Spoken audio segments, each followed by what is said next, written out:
The dawn that broke over Oakhaven on that peculiar Tuesday in late October was, by all initial accounts, unremarkable. A thin, gray mist clung to the hollows, as it often did when autumn began to assert its melancholic reign, and the air carried the damp, earthy scent of fallen leaves and decaying pine needles. Elias Thorne, sexton of Blackwood Rest Cemetery for the better part of 30 years, certainly saw nothing amiss as he made his customary pre-dawn walk towards the wrought iron gates. His routine was as ingrained as the lines etched around his tired eyes. Unlock the gates, a slow patrol of the older sections, check for any wind-fallen branches, or heaven forbid, vandalism, though Oakhaven wasn't much troubled by such things. Its dead, like its living, were generally a quiet, unobtrusive sort. The keys, cold and familiar in his calloused palm, turned in the ancient lock with a protesting groan that was as much a part of his morning as the first sip of lukewarm coffee he'd had an hour earlier. He pushed the heavy gate inward, its hinges sighing like a disturbed sleeper. And that's when the first, faint discordant note struck him. It wasn't a sound or even a sight, not immediately. It was a feeling, a subtle, almost imperceptible wrongness in the air, like a single misplayed key in a familiar, somber melody. Elias paused, one hand still on the gate, his gaze sweeping across the familiar vista of headstones, granite angels, and weathered obelisks that marched in orderly rows up the gentle slope of Blackwood Hill. Everything looked the same. The towering oaks, ancient and gnarled, still stood sentinel, their branches skeletal against the pale sky. The McAllister family mausoleum, Oakhaven's grandest monument to mortality, loomed in its usual place near the crest. Yet, the feeling persisted, a tiny burr under the skin of his perception. He grunted, dismissing it as the fanciful imaginings of an old man who spent too much time in the company of the departed. He'd been having odd dreams lately, fragmented images of shifting earth and whispering stones. Probably just a change in seasons unsettling his humors. He stepped through the gateway and began his circuit, his boots crunching softly on the gravel path that wound its way through the oldest section, a place where the headstones were tilted and worn smooth by centuries of New England weather. Here lay the founding families of Oakhaven, their names barely legible, their stories slowly fading into the anonymity of time. He ran a hand over the cool, lichen-spotted surface of Jedediah Hale's marker, a habit born of long acquaintance. Old Jedediah had been resting there, beneath that particular patch of crabgrass, since 1788. Solid, unmoving. It was as he rounded the bend towards the newer, more regimented plots of the west lawn that the feeling of wrongness solidified, sharpening into a prickle of genuine unease. He stopped dead in his tracks. His breath hitched. The west lawn, it wasn't right. He knew this cemetery like the back of his own weathered hand. He knew every plot, every marker, every slight undulation in the terrain. He could walk it blindfolded and tell you whose grave you were standing on. But what he was seeing now, it defied all logic, all experience. The Henderson family plot, usually a neat rectangle of 3 modest headstones near the western fence line, seemed elongated, as if an invisible hand had stretched it, pulling it further south by several yards. And the large, ornate cross that marked old Mrs. Gable's final resting place, a landmark he used to orient himself, was no longer directly aligned with the ancient weeping willow by the stone wall. It was off by at least 10 feet, nestled now amongst a cluster of smaller, unfamiliar markers he could have sworn weren't there yesterday. Elias blinked, rubbing his eyes. Had he finally lost his senses? Was this some elaborate prank? But who in Oakhaven would, or even could, orchestrate such a thing? Moving granite and marble was no small feat. He took a tentative step forward, then another, his heart beginning to thud against his ribs with a heavy, fearful rhythm.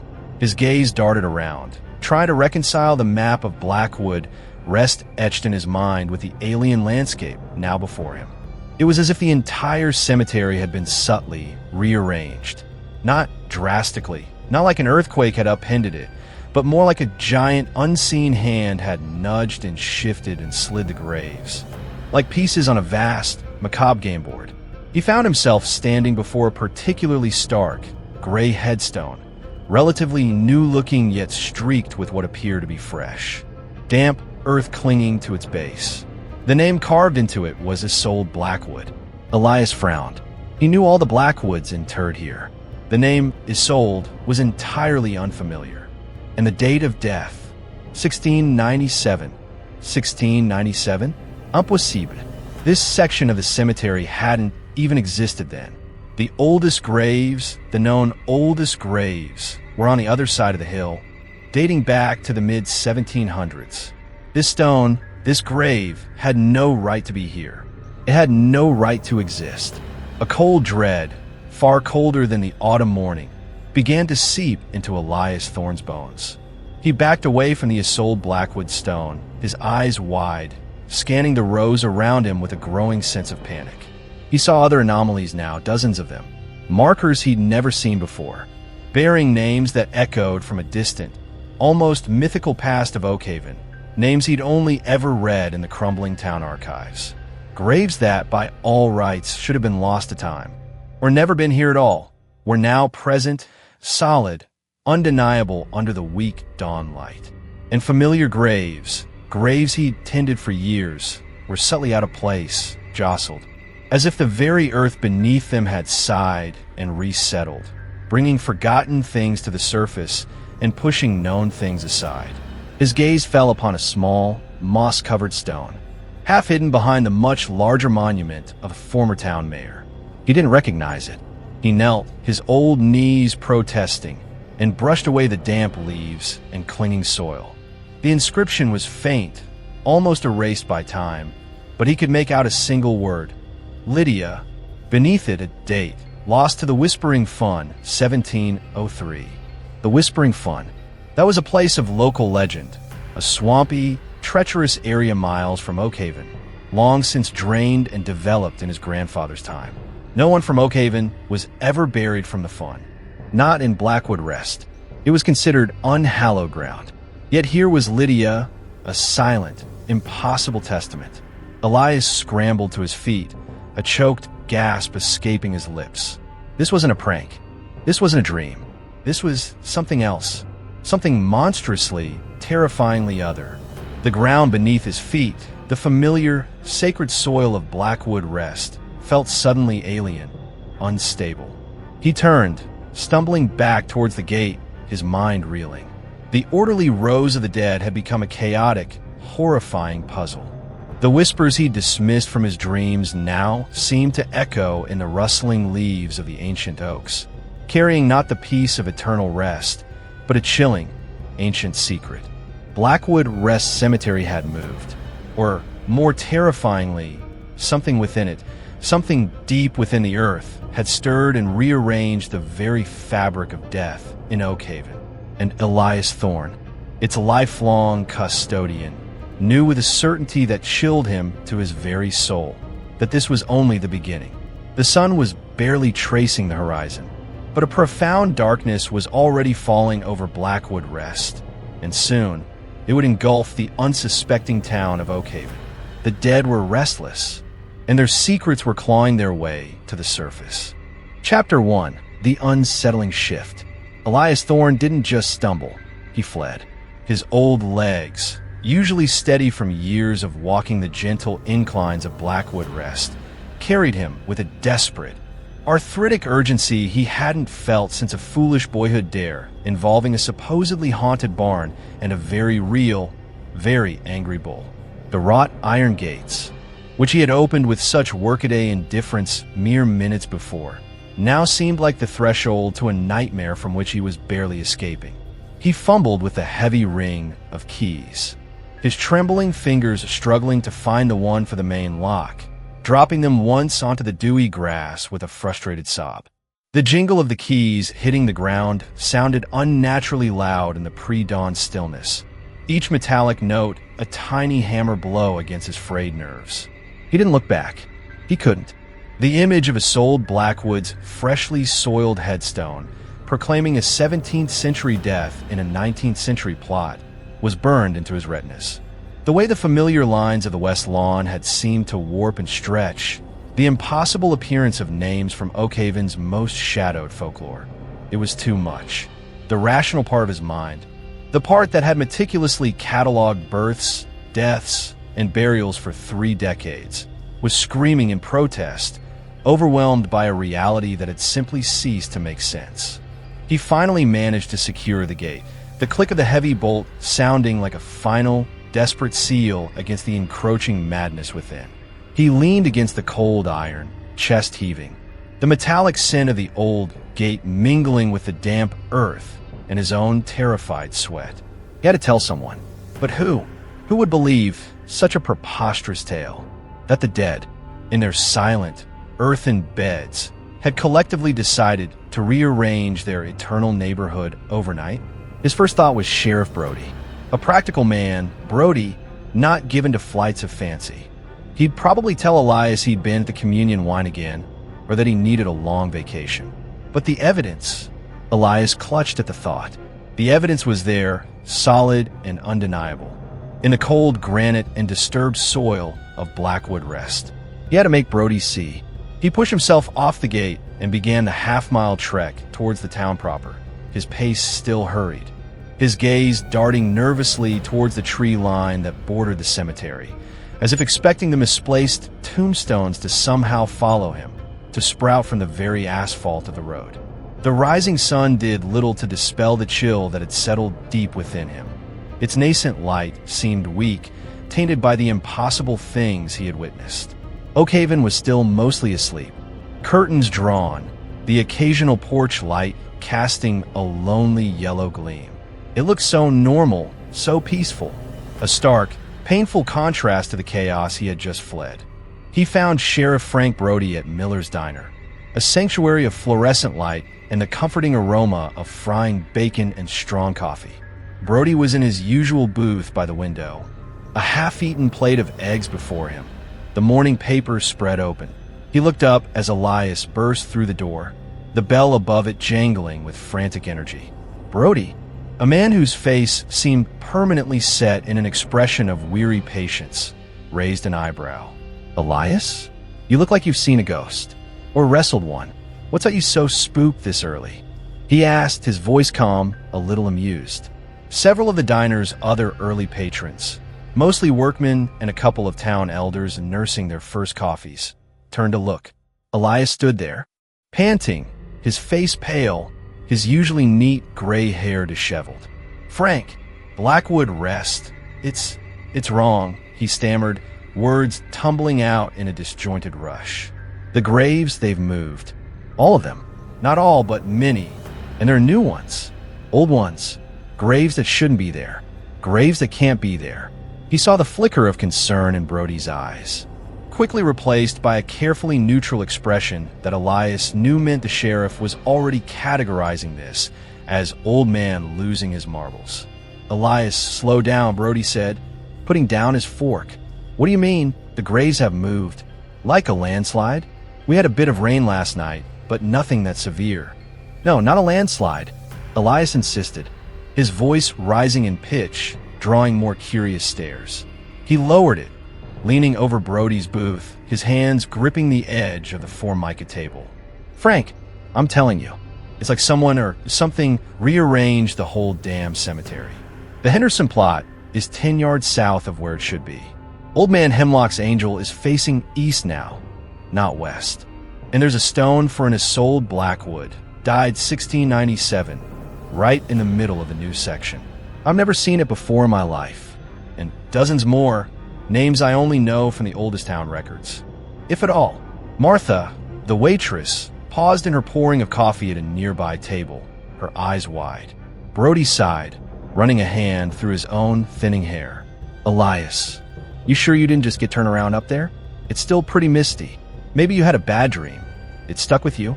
He was trying to be gentle, but the skepticism was palpable.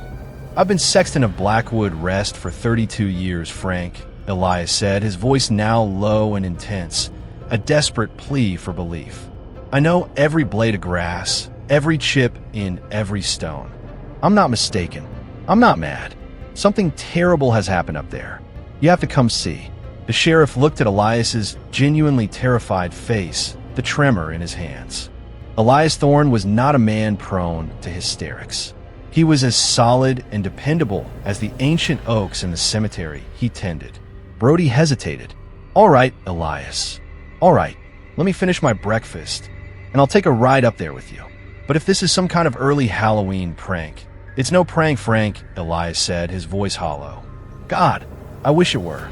He slumped onto the bench opposite Brody, refusing Martha's offer of coffee, his stomach churning too violently.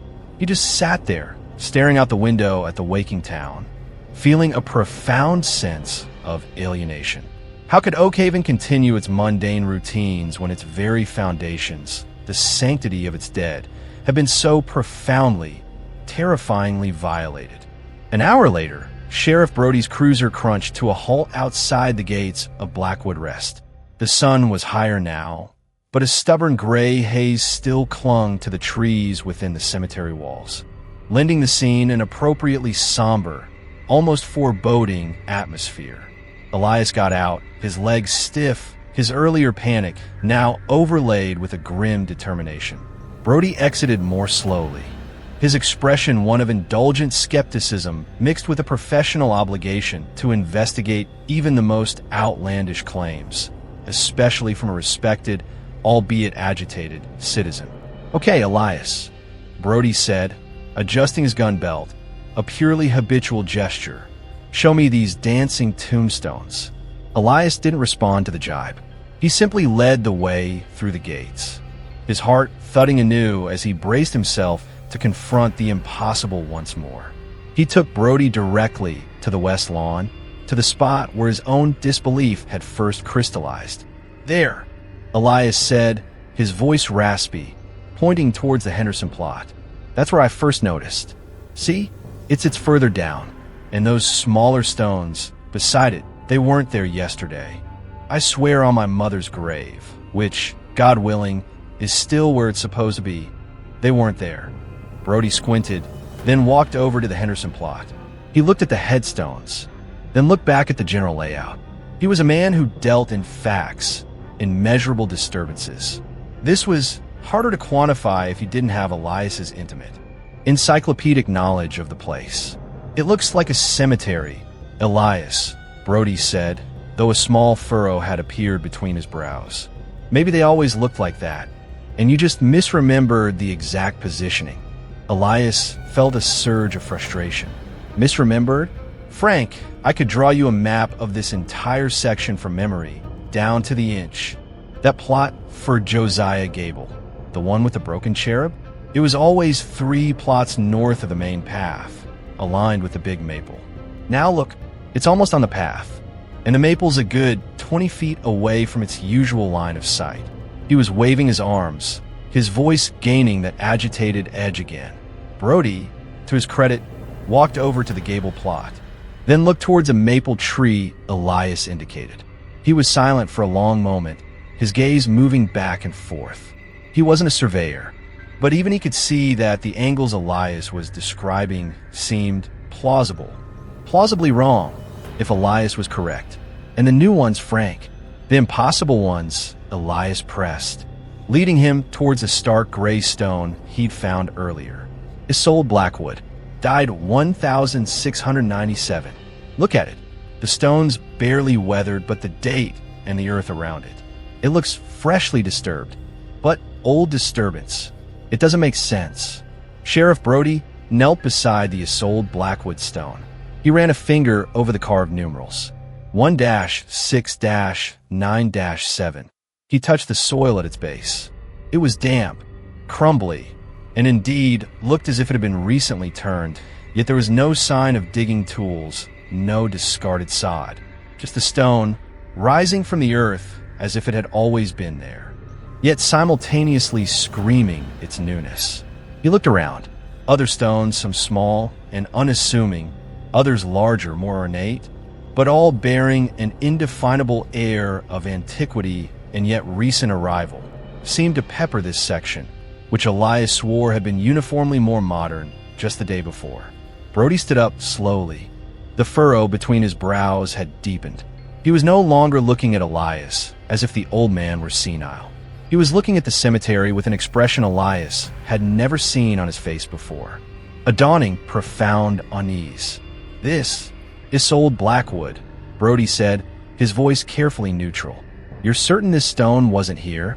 "As certain as I am of my own name," Elias replied, his voice trembling slightly, not with fear this time, but with a strange sort of vindication. He wasn't mad. Brody was starting to see it. And there are others. Over by the old crypts, stones with names I've only seen in Reverend Mallory's old parish ledgers from the first settlement. People who were supposed to have been buried out on the common, or lost to the wilderness. They're here, Frank, in Blackwood Rest, as if they just appeared. Brody didn't reply immediately. He walked a few paces, his gaze sweeping across the landscape of death. He stopped by another unfamiliar marker, a simple, dark slate stone with the name Patience Lowell and the date 1712. He nudged it with the toe of his boot. It was solid, firmly embedded in the earth. He looked back at Elias, and for the first time, Elias saw a flicker of something that looked remarkably like fear in the sheriff's eyes. "Okay, Elias," Brody said, his voice a little rougher than usual. "Okay, maybe you're not imagining things." He pulled out his radio. "Dispatch, this is Brody. Get Mayor Thompson on the line for me. And, see if you can track down Agnes Periwinkle from the Historical Society. Tell her I need her up at Blackwood Rest. Something unusual." As Brody spoke into his radio, Elias looked around at the altered landscape of the cemetery. The sun was trying to burn through the mist, casting long, eerie shadows that seemed to writhe and shift between the tombstones. The air was still, unnaturally so, broken only by the distant caw of a crow and the crackle of Brody's radio. The initial shock was giving way to a deeper, more insidious dread. This wasn't just a localized anomaly. This felt significant, ancient, as if the very rules of Oakhaven, the rules of life and death, had been fundamentally rewritten while the town slept. The ground beneath their feet, the hallowed ground meant to hold its secrets eternally, was stirring. And Elias Thorne knew, with a chilling certainty that settled in his marrow, that whatever force was responsible for this impossible rearrangement, it was far from finished. The dawn of disbelief was slowly, terrifyingly, giving way to a morning of undeniable, encroaching horror. He saw a flicker of movement at the far end of the cemetery, near the oldest, most shadowed section bordering the deep woods. For a heart-stopping moment, he thought he saw a figure, tall and indistinct, standing among the graves. But when he blinked, it was gone. Just the trees and the stones and the unsettling, unnatural silence of the graveyard that moves. The arrival of Mayor Evelyn Thompson and Agnes Periwinkle an hour later did little to dispel the atmosphere of surreal dread that had settled over Blackwood Rest. Mayor Thompson, a woman whose political acumen was usually applied to zoning disputes and budget allocations, looked utterly flummoxed. Her carefully composed public face struggling to maintain its composure as Elias and Sheriff Brody walked her through the most glaring anomalies. She kept muttering, "This is impossible," and "there must be a logical explanation," her gaze darting from a newly appeared 17th century headstone to the bewildered face of her sheriff, as if hoping one of them would suddenly produce a rational solution, like a rabbit from a hat. Agnes Periwinkle, on the other hand, was a different creature entirely. Oakhaven's resident historian and curator of its dusty, underfunded museum, Agnes was a woman who seemed to live more in the past than the present. Small, bird-like, with spectacles perched precariously on her nose, she positively vibrated with a strange, almost unnerving excitement as she examined the shifted and newly manifested graves. While the mayor saw a municipal crisis, Agnes saw history clawing its way into the present. Incredible, Agnes breathed, running a gnarled finger stained with archival ink over the inscription of Isolde Blackwood, 1697. Isolde Blackwood, There are whispers of her in the oldest diaries. A recluse, some said a witch, supposedly buried in an unmarked grave on the outskirts of the original settlement, to avoid unpleasantness. But to see her here in Blackwood Rest, and this stone, it's stylistically accurate for the period, though remarkably preserved. Where did it come from? She looked up at Brody, her eyes gleaming behind her lenses. Sheriff, this isn't vandalism. This isn't a prank. This is a phenomenon. Mayor Thompson looked like she was about to be sick. A phenomenon, Agnes? We have a cemetery that's apparently decided to play musical chairs with its occupants. How do I explain that at the next town council meeting? Sorry, folks. The dead are restless and redecorating. Brody, caught between the mayor's pragmatic panic and Agnes's scholarly thrill, was trying to maintain some semblance of order. Agnes, Elias here says there are dozens of these new old graves. Names you might recognize from your records? He prompted, hoping to steer her towards something tangible, something that might offer a clue, however bizarre. Oh, undoubtedly, Agnes chirped, already moving with surprising agility toward another cluster of unfamiliar markers Elias had pointed out. Look here, Jonas Pike, lost at sea, 1745. But Jonas Pike's family never erected a stone for him here. His body was never recovered. It was a point of great sorrow, mentioned in the Pike family Bible. And this one, Mercy Goodfellow, taken by the fever, 1692. 1692. That's Salem, witch trial era. Oakhaven had its own minor hysterias around that time. Mercy Goodfellow was one of the accused, though never formally tried. She died in the old stockade before they could decide her fate. Again, an unmarked grave, or so the legends say, as Agnes moved from stone to stone. Her voice a mixture of academic excitement and hushed awe. A pattern began to emerge, at least to her. Many of the newly appeared graves bore the names of individuals from Oakhaven's earliest, most troubled history. Those who had died in controversial circumstances, those who had been ostracized, forgotten, or whose final resting places were previously unknown or deliberately obscured. It was as if Blackwood Rest was not just shifting, but actively unearthing, or perhaps manifesting, a more complete and far darker version of Oakhaven's past. The town's carefully curated history, the one spoken of in polite company and celebrated on Founders' Day, was being rudely interrupted by its buried, uncomfortable truths. It's like a historical correction, Agnes murmured, more to herself than the others, as she peered at a small, almost childlike stone that read Faith Proctor, age 7, winter of 1701. Little Faith Proctor died during the starving winter. Her family was too poor for a proper burial.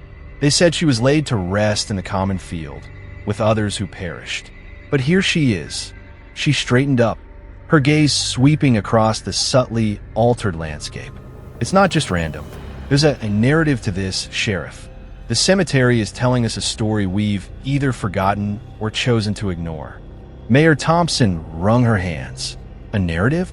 Agnes, this is a public safety issue. What if the ground is unstable? What if more of these things keep appearing? We can't have people visiting their loved ones and finding strange corpses from the 17th century popping up next to them. The word corpses hung in the air, unspoken but heavily implied by the freshly disturbed earth around some of the newer oldest stones. Brody cleared his throat. We need to secure the area, Mayor. No one else comes in until we figure out what's going on. Elias, you'll have to keep the gates locked. I'll post a deputy. Elias nodded, though the thought of being the sole guardian of this increasingly malevolent place sent a fresh shiver down his spine. He looked at the faces of the town's leadership, the mayor, bewildered and frightened, the sheriff, grappling with an event far outside his experience, Agnes, strangely invigorated by the macabre mystery. He wondered if any of them truly grasped the enormity of what was happening. This wasn't just about misplaced stones. This felt like a precursor, a warning. The whispers he'd heard in his dreams. The fleeting figure he thought he'd seen in the woods. They felt connected to this unholy resurrection of the forgotten dead. As if on cue, a low, guttural sound rumbled through the cemetery. It wasn't loud, but it was deep, resonant, seeming to come from the very earth beneath their feet. A sound like a giant stomach groaning in hunger, or the slow, grinding complaint of rocks shifting deep underground. Everyone froze. Even Agnes Periwinkle's academic enthusiasm faltered, a flicker of genuine fear crossing her face. Several birds, startled from the ancient oaks, took flight, their cries sharp and panicked. The ground beneath them didn't shake, not in the way of an earthquake, but there was a subtle, almost imperceptible vibration, a thrumming energy that passed through the soles of their shoes and vibrated up their legs. Mayor Thompson let out a small, involuntary squeak. Brody put a hand on the butt of his holstered pistol, a useless gesture against whatever this was, but a comfort nonetheless. Elias looked towards the oldest section of the cemetery, the part that bordered the dense, dark Oakhaven woods. The mist there seemed thicker, swirling in unnatural patterns, and for a moment, the shadows between the ancient, tilted tombstones seemed to deepen, to coalesce. The groaning sound faded, leaving an even more profound silence in its wake. What in God's name was that? Mayor Thompson whispered, her voice trembling. Brody shook his head, his eyes narrowed, scanning the tree line. I don't know, but I think our phenomenon might be a bit more active than we thought. Agnes, recovering her composure, though her face remained pale, adjusted her spectacles. The earth, it's unsettled, as if it's still in the process of accommodating these new arrivals. Or perhaps, making room for more. The implication of her words hung heavy in the damp autumn air. Making room for more. The idea that this was not a singular event, but an ongoing process, was terrifying. Elias thought of the vast, uncharted depths of Oakhaven Woods, a place local children were warned away from. A place where stories of old rituals and strange disappearances still lingered in the town's collective subconscious. What if Blackwood Rest was merely the first stage? What if the disturbance was spreading? He looked at the faces of Oakhaven's early settlers, now so unexpectedly returned to the community of the dead, their stone eyes seeming to watch the living with a silent, ancient knowing. Isolde Blackwood, Mercy Goodfellow, Jonas Pike, Faith Proctor. They were the first whispers from a past Oakhaven had tried to bury too deeply. And now, that past was not just speaking, it was rearranging the very ground upon which the town stood. One unsettling shift, one resurrected name at a time. The whispers in Oakhaven were about to get much, much louder. The soil of Blackwood Rest had secrets yet to yield, and the dawn was only just beginning to illuminate the true, horrifying scale of its transformation. The decision was made to keep Blackwood Rest closed to the public indefinitely. Sheriff Brody, with a grim reluctance that spoke volumes about the unprecedented nature of the situation, assigned Deputy Miller, a young, fresh-faced officer barely out of his probationary period, to guard the gates. Miller, armed with a thermos of coffee and a profound sense of unease after Brody's terse and frankly unbelievable briefing, looked as if he'd rather be facing down a bank robber than a cemetery that had apparently developed sentience. Elias Thorne, despite his official duties being suspended, found himself drawn back to the periphery of Blackwood Rest later that afternoon. He couldn't stay away. It was like watching a slow-motion train wreck, horrifying yet compelling. He parked his old pickup truck on the narrow access road that skirted the eastern edge of the cemetery, a spot mostly hidden from the main road by a thick stand of pine trees. From here, he could see a section of the older grounds, the part that sloped down towards the whispering, shadowed expanse of Oakhaven Woods. The afternoon light, weak and filtered through a persistent, overcast sky, did little to dispel the cemetery's newfound aura of menace. The air was still heavy, expectant. Elias sat in his truck, the engine off, just watching. He told himself he was looking for changes, further shifts, but a deeper, unacknowledged part of him was waiting for something more. Something to confirm the chilling premonitions that had taken root in his soul. He saw no obvious movement of stones from his vantage point, but the feeling of wrongness, of active, unseen processes at work, was stronger than ever. It was in the way the shadows lay too thick beneath the ancient yews, the way the wind, when it sighed through the pines, seemed to carry fainter, more complex whispers than just the rustle of needles. It was nearly dusk when he saw it, not a grand, sweeping rearrangement like the one that had greeted him at dawn, but something smaller, more insidious. A patch of earth, near a crumbling, unidentifiable marker at the very edge of the woods, began to bulge, slowly, almost imperceptibly at first, like a mole burrowing just beneath the surface. Elias leaned forward, his knuckles white as he gripped the steering wheel. His heart began to pound. The bulge grew, the soil cracking dark, loamy earth spilling out around its edges. It wasn't a violent eruption, but a steady, determined pressure from below. Then, with a soft, sickening squelch, a hand emerged. Not a skeletal hand, not bone bleached white by time, but a hand that looked disturbingly preserved. The skin was grayish-brown, like old parchment, and disturbingly intact, though wrinkled and desiccated. The fingernails were long, yellowed, and caked with what looked like ancient soil. The hand twitched, fingers curling slightly, as if testing the air. Elias let out a choked gasp, his breath fogging the inside of the windshield. He felt a wave of nausea, cold sweat breaking out on his forehead. This was no mere shifting of stones. This was resurrection, or something horribly akin to it. The hand was followed by an arm, then a hunched shoulder, all swathed in what looked like tattered, earth-stained remnants of coarse fabric. The figure, for it was undeniably a figure, pulled itself laboriously from the ground, not with the frantic scrabbling of someone buried alive, but with a slow, ponderous, almost deliberate effort. As if it were an immensely old and weary thing answering a summons it could no longer ignore. It finally stood, or rather, stooped among the graves, its form vaguely human but distorted, elongated, its movements stiff and unnatural.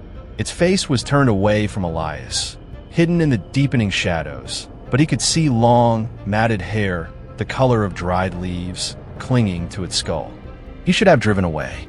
He should have laid on the horn, alerted Deputy Miller, called Sheriff Brody, done something.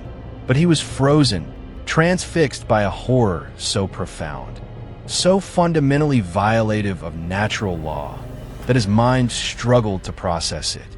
This was not a ghost, not an apparition. This was something physical, something that had clawed its way out of the unhallowed earth at the edge of Oakhaven woods, drawn, perhaps, by the strange energies now pulsing through Blackwood Rest. The figure stood there for a long moment, as if orienting itself. Then it began to move, not towards the established paths of the cemetery, but deeper into the woods, its gait a grotesque, shuffling lurch.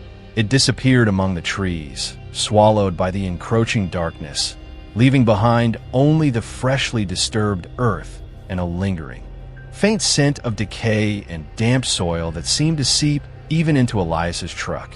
He finally managed to wrench his gaze away, his body trembling uncontrollably. He fumbled for the ignition, his hand shaking so violently he could barely insert the key. The engine coughed to life, and he slammed the truck into reverse, tires spinning on the gravel, and fled, not even daring to look in his rearview mirror. The whispers in Oakhaven were no longer just whispers. They were taking form. They were walking, and they were coming from the woods, drawn to the newly consecrated, or perhaps desecrated, ground of Blackwood Rest. The first new stone he had seen that morning, Isolde Blackwood's, now felt like an invitation. A marker laid down not just to commemorate a forgotten death, but to signal a terrible, ancient beginning. The ground of the cemetery was not just shifting, it was becoming a gateway. He drove straight to the sheriff's office, nearly running a red light in his panic. He found Brody poring over old town maps with Agnes Periwinkle, both looking strained and exhausted. Mayor Thompson was there too, pacing the small office, her face pale. Elias burst in, babbling about what he'd seen, the words tumbling out incoherently at first. A hand, it came out of the ground, by the woods it walked away, Brody held up a hand, trying to calm him. Elias, slow down, son. What are you talking about? Gradually, Elias managed to articulate the horrifying vision. The parchment skin, the shuffling gait, the disappearance into Oakhaven woods. Agnes Periwinkle's eyes, which had been wide with a mixture of academic interest and apprehension, now narrowed in something akin to grim understanding. The woods, she murmured. Of course, Blackwood Rest borders the oldest part of Oakhaven woods. The part that was never cleared, never truly tamed. Local legends always said that the woods were a different kind of burial ground. For those who didn't belong in hallowed earth. The outcasts, the unbaptized, those suspected of darker practices. Mayor Thompson made a small, distressed sound. You mean there are more of them? Out there? And they're coming back. Sheriff Brody looked from Elias's terrified face to Agnes's thoughtful, worried one. He was a man of law and order, of tangible evidence. But the events of the day were pushing him far beyond the boundaries of his training, into a realm of folklore and creeping, unimaginable horror. The figure Elias saw, if it was real, wasn't one of the names on these new stones, was it? He asked, his voice grim. Elias shook his head. No, it was anonymous, ancient, like something that had been forgotten, even by the forgotten. Agnes nodded slowly. The stones, they might be the anchors, the focal points. But the energy, the disturbance, it could be drawing forth things from even deeper, more neglected layers of whatever lies beneath Oakhaven. The office fell silent. The only sound, the hum of the fluorescent lights and the distant wail of a siren. Probably an ambulance, a sound that suddenly seemed ominous, freighted with new, unknown fears. The first new stone had been a shock. The shifting graves, a mystery. But a figure clawing its way from the earth, a silent, desiccated sentinel emerging from the fringes of the ancient woods. That was a declaration. The true nature of the horror gripping Oakhaven was beginning to unveil itself, and it was far more primal, far more predatory than a mere rearrangement of tombstones. The earth was not just giving up its dead, it was birthing its nightmares. Chapter 2. Cartographers of the Damned. The following morning, Oakhaven awoke to a palpable sense of unease. News, even of the most bizarre and officially suppressed kind, has a way of seeping through a small town's cracks like water through old mortar. Deputy Miller, despite his orders to maintain discretion, had spoken in hushed, wide-eyed tones to his wife, who had spoken to her sister, who worked at the bakery, and by the time the first loaves of the day were being sold, fragments of the cemetery's unsettling transformation were already circulating. The official story, hastily concocted by Mayor Thompson and Sheriff Brody, was that a minor geological survey was underway at Blackwood Rest due to soil instability. Few believed it. The sight of the locked cemetery gates, the grim-faced deputy on guard, and the persistent, unnerving rumors of moving tombstones and newly appeared ancient graves painted a far more disturbing picture. Elias Thorne's harrowing account of the figure emerging from the earth by the woods had, for now, been kept quiet, shared only among the core group grappling with the escalating crisis. Brody, Thompson, Agnes Periwinkle, and Elias himself.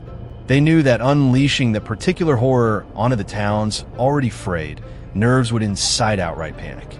Sheriff Brody, feeling the immense pressure of a situation far beyond any conventional policing, decided that their first priority was to understand the scope of the changes within Blackwood Rest.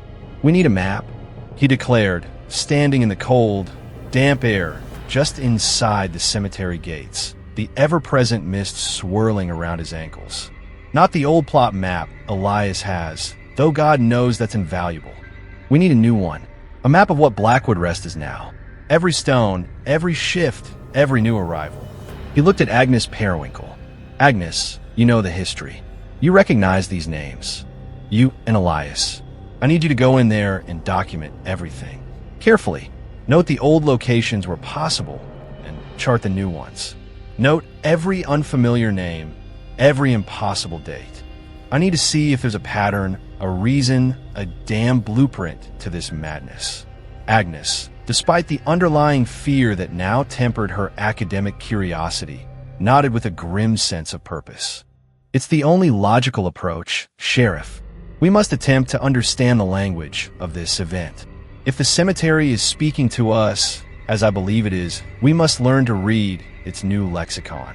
Elias, pale but resolute, agreed. He felt a reluctant duty to confront the horror he had been the first to witness, to lend his intimate knowledge of Blackwood Rest to this desperate attempt at comprehension. Mayor Thompson, however, was less than enthusiastic about sending two of her more senior, and arguably more vulnerable citizens into what was increasingly feeling like hostile territory. "Frank, is this wise?" she asked, her voice tight with anxiety. What if another one of those things appears? What if the ground shifts again while they're in there?" "I'll have Miller accompany them," Brody said, though his gaze betrayed his own unease. "He'll stay with them armed, and they'll have a radio. Any sign of trouble, they get out immediately.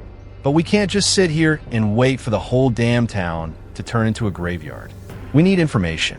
And so, armed with notebooks, measuring tapes, cameras, and a heavy sense underscore of trepidation, Agnes Periwinkle and Elias Thorne, escorted by a very nervous Deputy Miller, became the reluctant cartographers of the damned. The task was monumental and deeply unsettling. As they moved deeper into Blackwood Rest, the sheer scale of the rearrangement became more apparent. It wasn't just isolated incidents. Entire sections seemed to have been subtly, or sometimes drastically, reconfigured. Familiar paths now veered off in unexpected directions, leading to clusters of weathered, ancient-looking stones that Elias swore on his life had never been there before. The air itself felt different, charged, as if with static electricity, and the silence was profound, broken only by the rustle of their own movements, the scratch of Agnes's pen in her notebook, and the occasional, nervous click of Deputy Miller's radio as he checked in with Brody. Elias, using his decades of ingrained knowledge, would point out the original locations of plots, his voice often laced with disbelief. The Abernathy family plot. It was always by that large oak, the one with the lightning scar. Now look, it's 20 yards to the east, and the oak looks smaller, somehow. Younger. Agnes would meticulously note his observations, then turn her attention to the newly prominent stones that now occupied the Abernathy's former space. "Remarkable," she'd murmur, examining a set of 3 dark slate markers, their inscriptions barely legible. Hepzibah Crow, Obadiah Crow, Deliverance Crow, all dated 1688. The Crow family, accused of consorting with woodland spirits. They vanished from the town records after the Great Fire of '89. It was assumed they fled or perished in the blaze. Yet here they lie. Deputy Miller tried to maintain a stoic, professional demeanor, found himself increasingly unnerved. The sheer impossibility of it all was eroding his composure. He kept glancing towards the tree line bordering Oakhaven woods, half expecting to see another desiccated figure emerge from the shadows.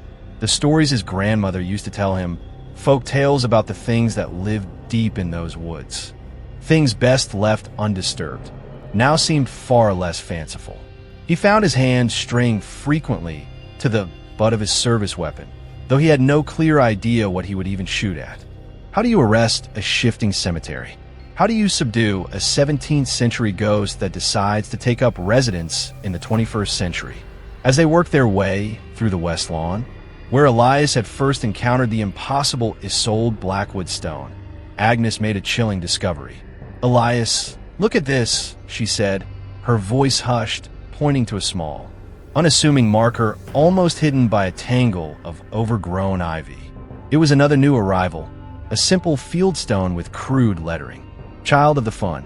No name, no date, just Child of the Fun. Elias remembered the stone he'd seen yesterday. Lydia, lost to the Whispering Fun, 1703. The Whispering Fun, he breathed. Agnes, that place was miles from Oakhaven.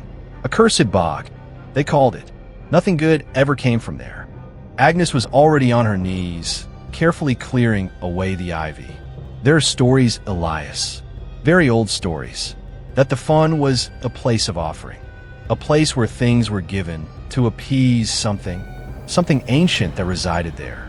Babies sometimes unwanted, or perhaps demanded. She shuddered despite the cool autumn air. This isn't just Oakhaven's history being unearthed. This feels older, more elemental.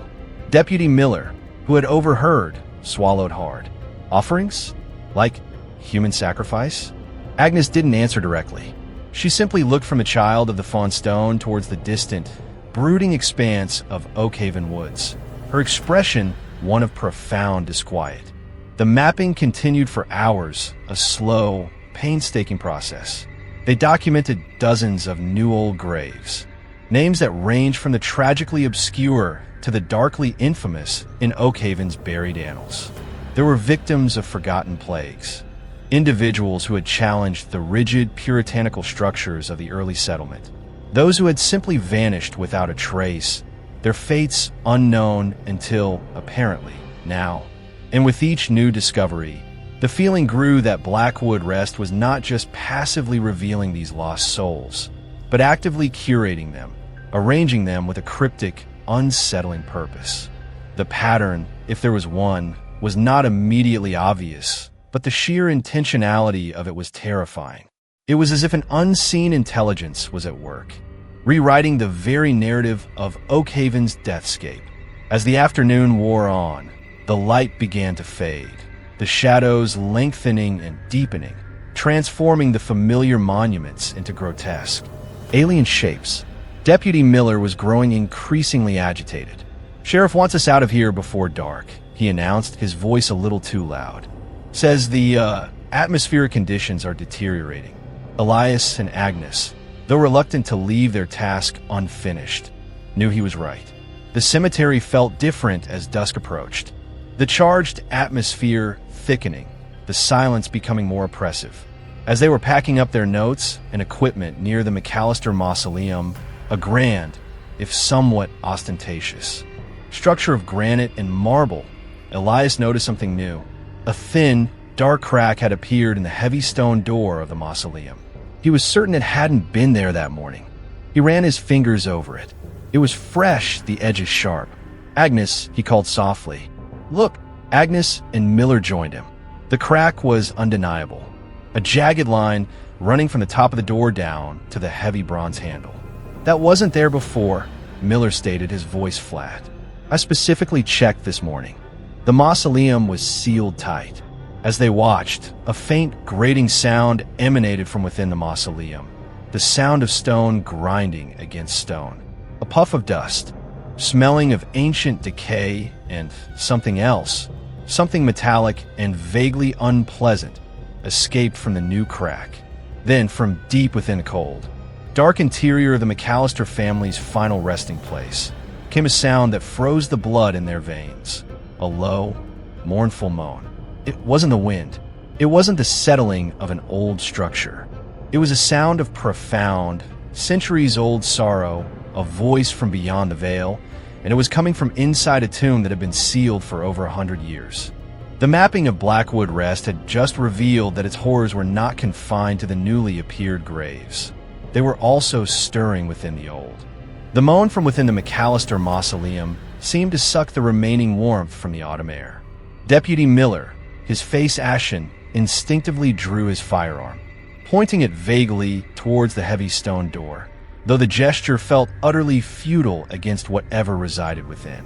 Elias Thorne stumbled back a step, his hand flying to his chest, while Agnes Periwinkle, though visibly shaken, leaned slightly forward, her scholarly curiosity battling with primal fear.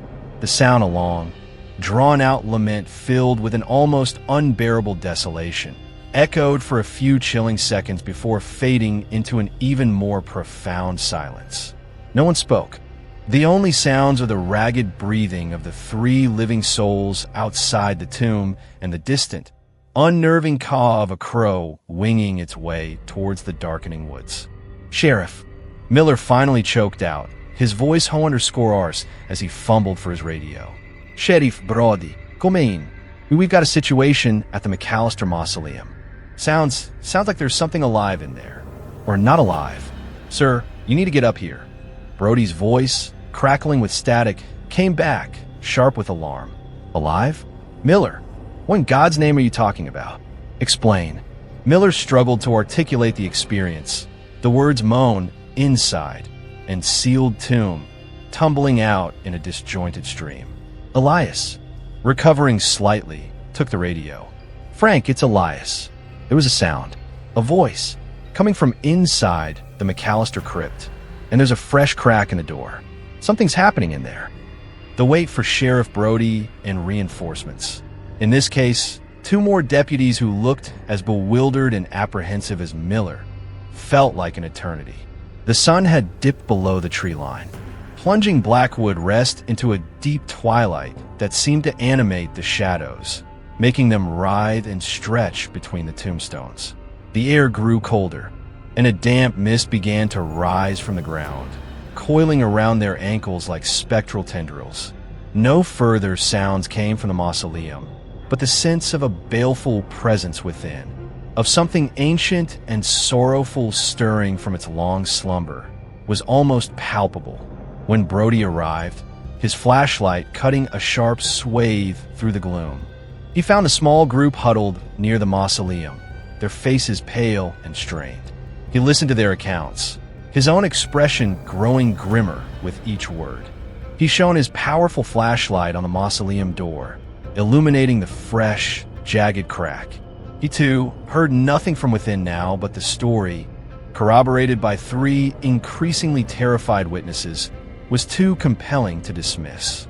McAllister family, Agnes Periwinkle supplied, her voice a low murmur. One of Oakhaven's founding lines. Though the direct lineage died out with old Bartholomew McAllister in 1903, he was the last one interred here, a recluse in his later years. Rumors, always rumors about that family, said they dabbled in things they shouldn't. Old world practices. Brody made a decision. We're not going in there tonight, he said, his voice firm, though Elias thought he detected a tremor of uncertainty. Not until we know what we're dealing with. And not without a damn sight more equipment than flashlights and sidearms. We'll post a guard here, 2 men. Keep an eye on this thing. First light, we reevaluate. The thought of spending the night in the increasingly malevolent atmosphere of Blackwood Rest, specifically guarding a potentially active tomb, clearly did not appeal to the deputies tasked with the duty, but they nodded, their faces set. Elias and Agnes, deemed non-essential for the overnight vigil, were escorted back to the cemetery gates. As Elias walked, the weight of the day's discoveries pressed down on him. The mapping, the sheer number of resurrected names, the voices from below, it was all coalescing into a picture of horror far more complex and terrifying than he had initially imagined. Blackwood Rest was not just a passive stage for these supernatural events. It was an active participant, a conduit. The ground itself seemed to be alive, breathing, and disgorging its long-held, and perhaps malevolent, secrets. The voices he had heard, the whispers from the earth, were not just echoes of the past. They were a chorus, growing stronger, more insistent. He spent a restless night, sleep offering little respite, his dreams filled with shifting tombstones, shadowy figures emerging from the earth, and a mournful cry from the McAllister crypt. He awoke before dawn, the feeling of dread clinging to him like a shroud. He knew, with a certainty that settled deep in his bones, that the new day would bring fresh horrors. The cartographers had begun their work, but the map they were charting was one of ancient sorrows and awakening evils, and its boundaries seemed to be expanding with every passing hour. Meanwhile, at the McAllister Mausoleum, the 2 deputies, Henderson and Clark, endured a long and terrifying night. They sat in their patrol car, parked as close to the tomb as they dared, the vehicle's interior lights offering a feeble pocket of perceived safety in the overwhelming darkness of the cemetery. The mist grew thicker, swirling around the granite structure, sometimes obscuring it completely. They heard no more distinct moans, but the silence itself was unnerving, punctuated by a litany of unsettling sounds. Faint scrapings from within the stone walls, the rustle of unseen things in the undergrowth, the sigh of the wind through the ancient trees that seemed to carry whispers just beyond the edge of comprehension. Several times, Henderson swore he saw movement at the periphery of his vision, fleeting shadows that vanished when he turned his head. Clark, a younger man, tried to dismiss it as nerves, but even he couldn't shake the feeling of being watched, of a malevolent intelligence focusing its attention on their small, vulnerable presence. The worst moment came around 3 a.m., often called the witching hour, though neither man was consciously thinking of such folklore. A low, rhythmic thudding began from inside the mausoleum. It was soft at first, then grew steadily louder, more insistent. Thud, thud, thud, like a giant, irregular heartbeat, or something heavy being repeatedly, deliberately slammed against the inside of the stone door. The deputies gripped their weapons, their own hearts pounding in their chests. The thudding continued for nearly 10 minutes of relentless, unnerving percussion that seemed to vibrate through the very ground beneath them. Then, as suddenly as it began, it stopped, leaving an even more profound and terrifying silence in its wake. They didn't speak for a long time after that, just sat there, staring at the dark, impassive face of the McAllister mausoleum, acutely aware of their isolation and the inadequacy of their conventional training against the ancient, unknowable forces at play in Blackwood Rest. The voices from below were not just sorrowful.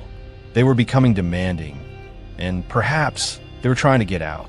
The cartography of the damned had revealed a new and deeply alarming landmark, a tomb that was no longer content to merely house its dead. Chapter 3. The names on the new graves. The first pale light of dawn did little to dispel the oppressive atmosphere that clung to Blackwood Rest.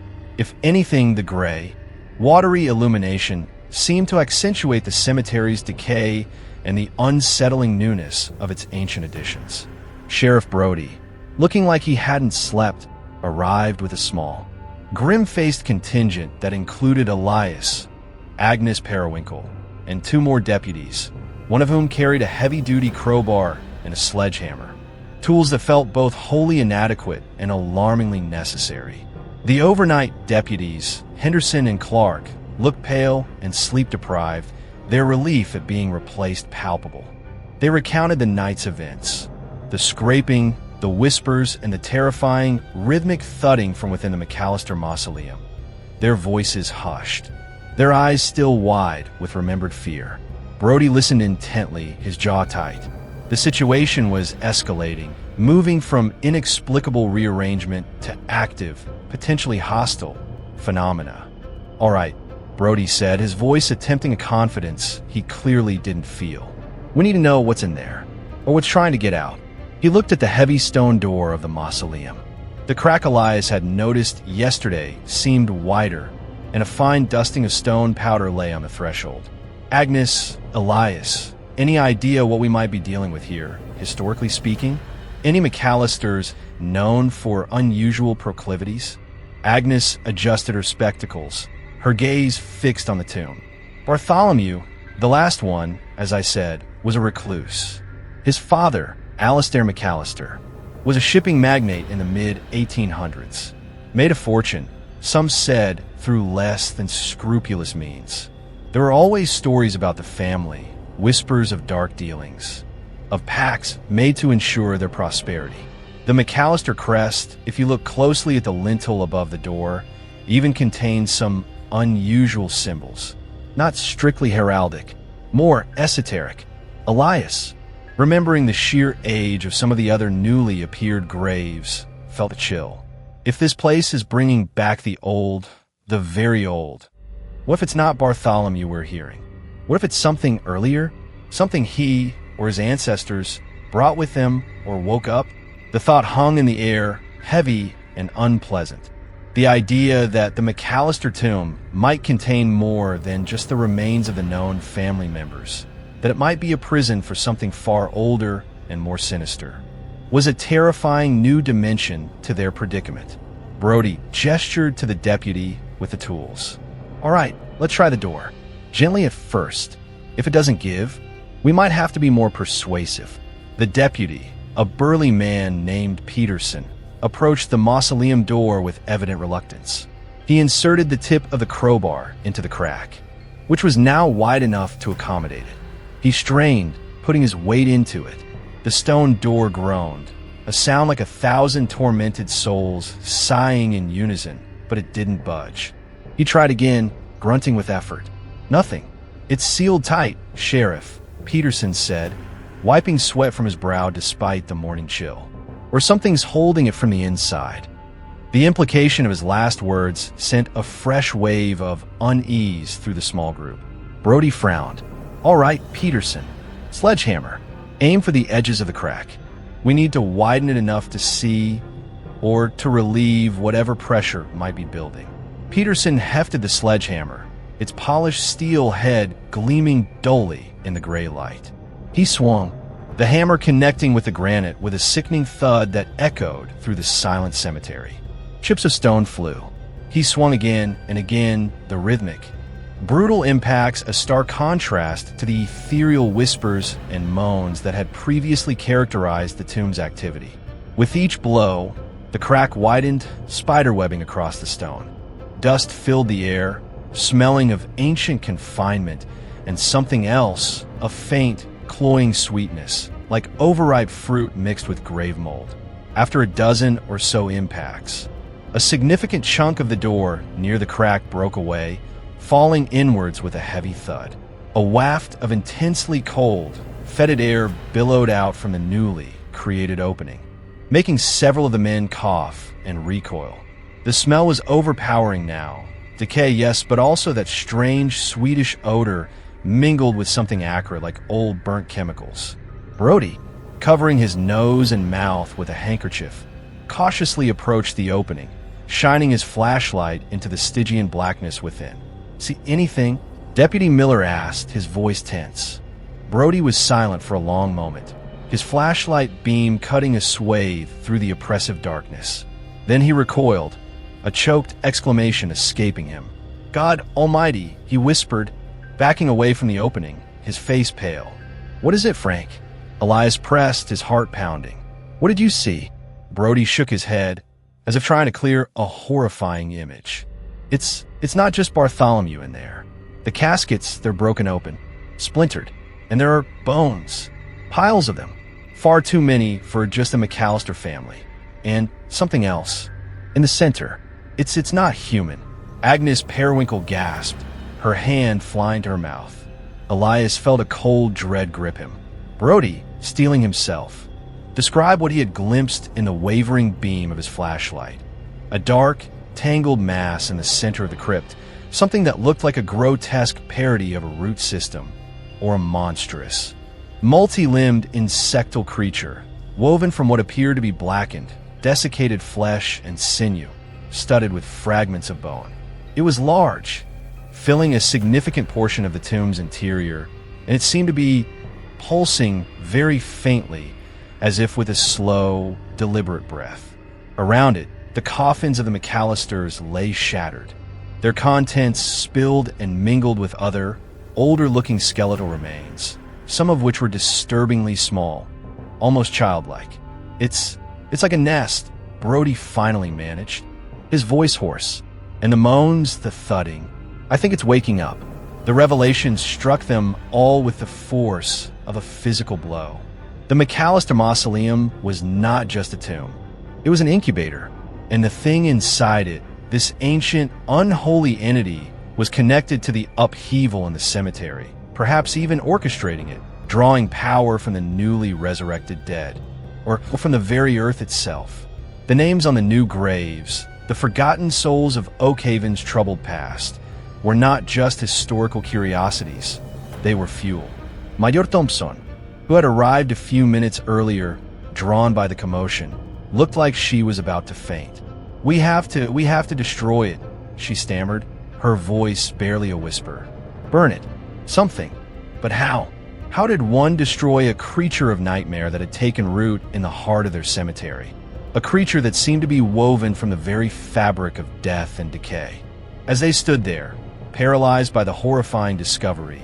A low, wet, tearing sound came from within the mausoleum, followed by a soft, guttural chuckle that was utterly devoid of humor, filled instead with an ancient, predatory hunger. The thing inside was aware of them, and it was pleased. The names on the new graves were just the beginning. The true horror of Blackwood Rest was finally beginning to show its face, and it was far more monstrous than anyone could have conceived. The cartographers had found their epicenter, and it was a place of unimaginable terror. The guttural chuckle from within the McAllister mausoleum seemed to amplify the already suffocating dread. It was a sound that spoke of immense age and a profound alien malice. Sheriff Brody, his face a mask of grim determination, barked orders. Peterson, Miller, back away from the opening. Everyone, stay clear.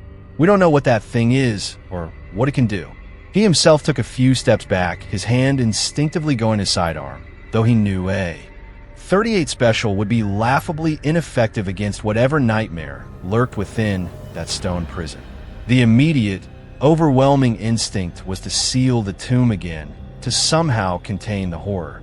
But the damage to the door was already significant, and the creature within was clearly active, perhaps even empowered by their attempts to breach its lair. "We need fire," Mayor Thompson whispered, her eyes wide with terror, fixed on the dark opening in the mausoleum door. "Lots of it. Can we get the fire department up here? Douse it with gasoline." Brody considered it.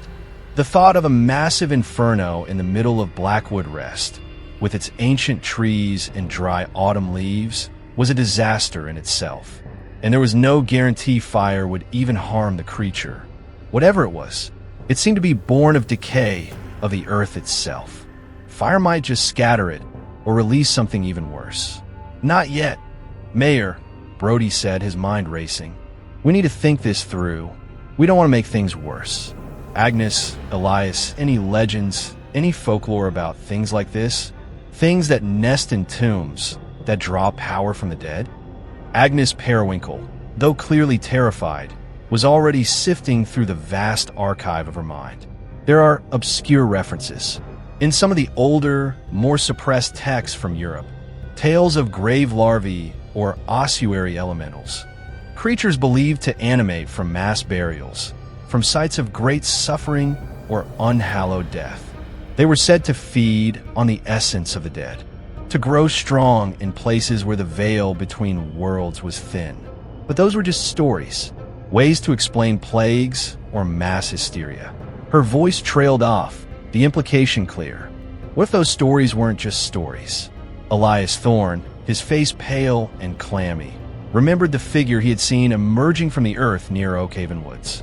"The thing I saw, the one that came out of the ground, it was old, desiccated. But this sounds different.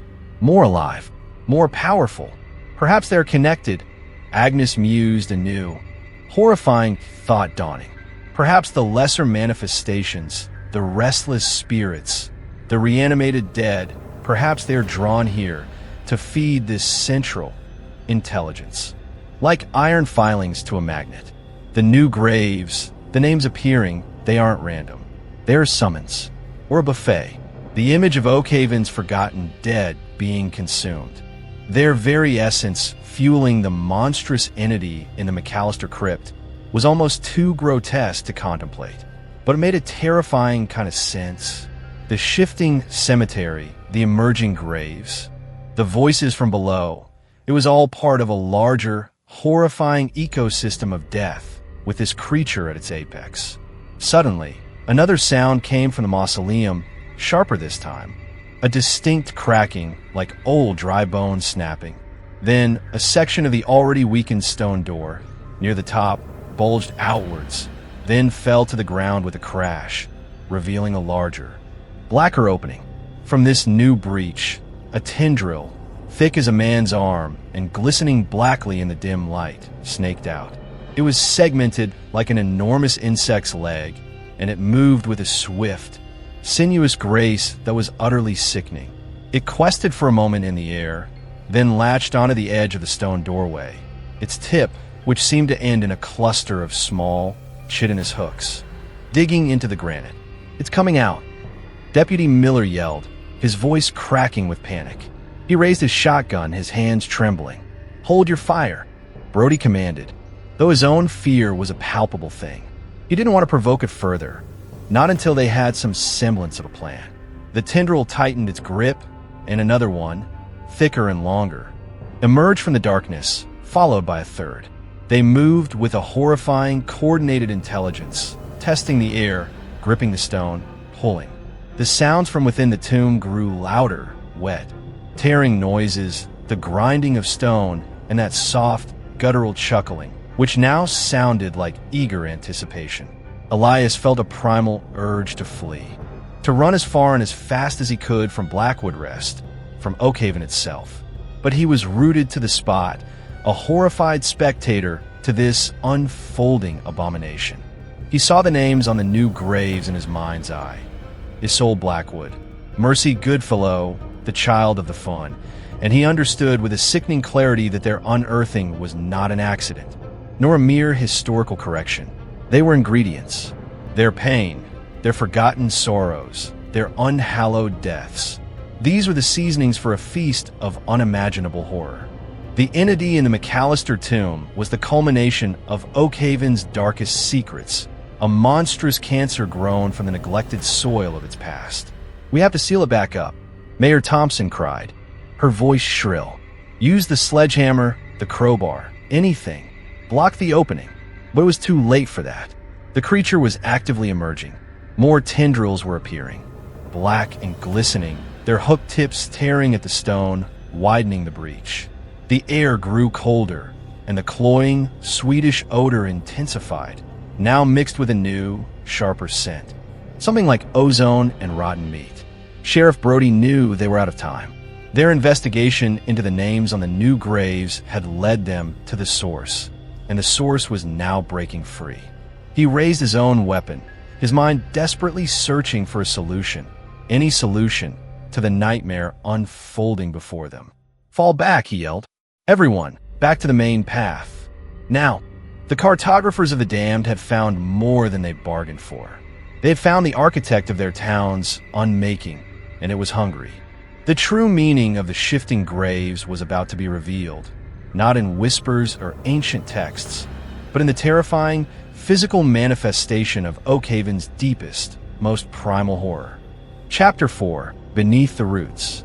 The retreat from the McAllister Mausoleum was less an orderly withdrawal and more a panic scramble. Deputies Miller and Peterson, despite their training, were visibly shaken, their faces pale as they backed away, weapons still trained on the ever-widening breach in the tomb's facade. Mayor Thompson stumbled, nearly falling, and had to be steadied by a grim-faced Brody. Elias Thorne and Agnes Periwinkle, older and less agile, brought up the rear, their eyes wide with a mixture of terror and a horrified, academic fascination.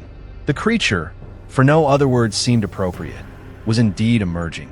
More of its black, glistening tendrils, some as thick as pythons, others needle-thin and disturbingly agile, snaked out from the darkness, gripping the stone, pulling, tearing. The sounds from within had intensified into a chorus of wet, ripping noises, punctuated by the occasional sharp crack of splintering bone and that low, constant, predatory chuckling.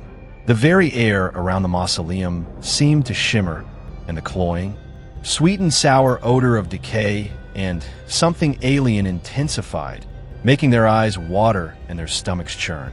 They regrouped near the main cemetery gate, a good 100 yards from the unfolding horror, though the distance offered little comfort. From here, the McAllister Mausoleum was still visible, a dark carbuncle on the landscape of Blackwood Rest.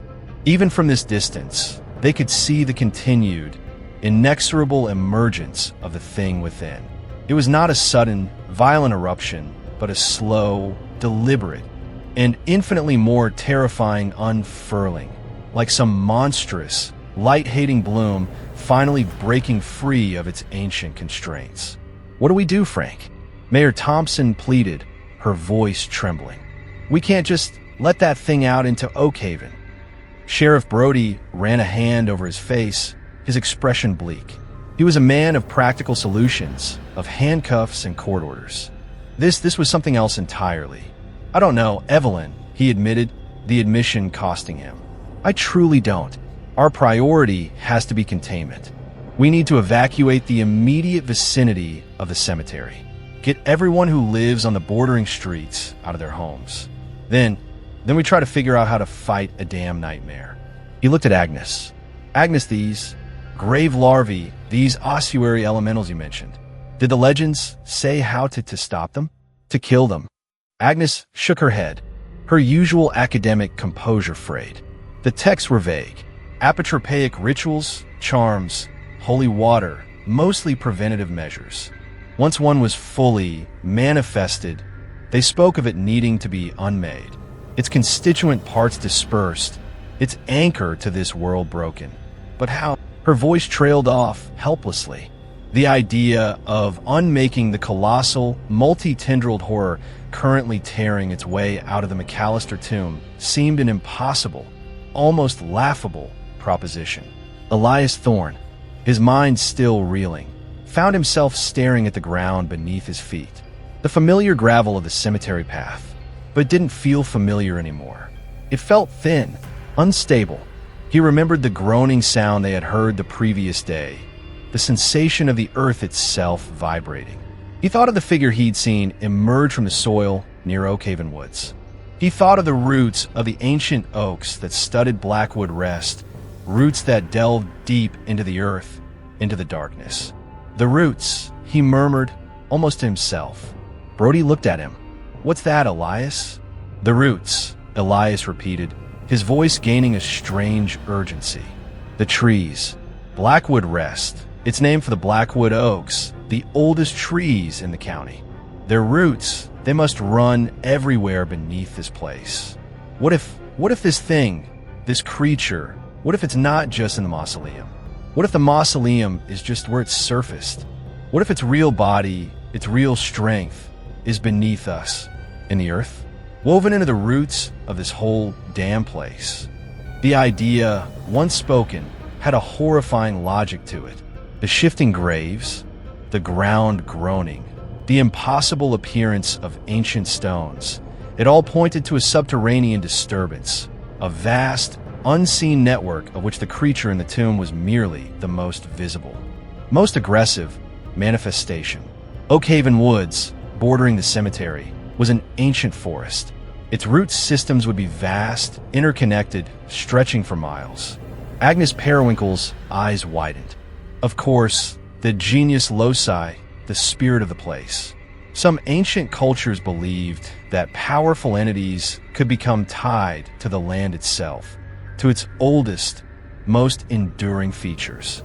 If Oakhaven Woods is the true heart of this entity, then Blackwood Rest, with its concentration of death, of essence as the old text called it, might be where it draws its nourishment, where it focuses its power. Brody looked from Elias to Agnes, a new, even deeper layer of dread settling upon him.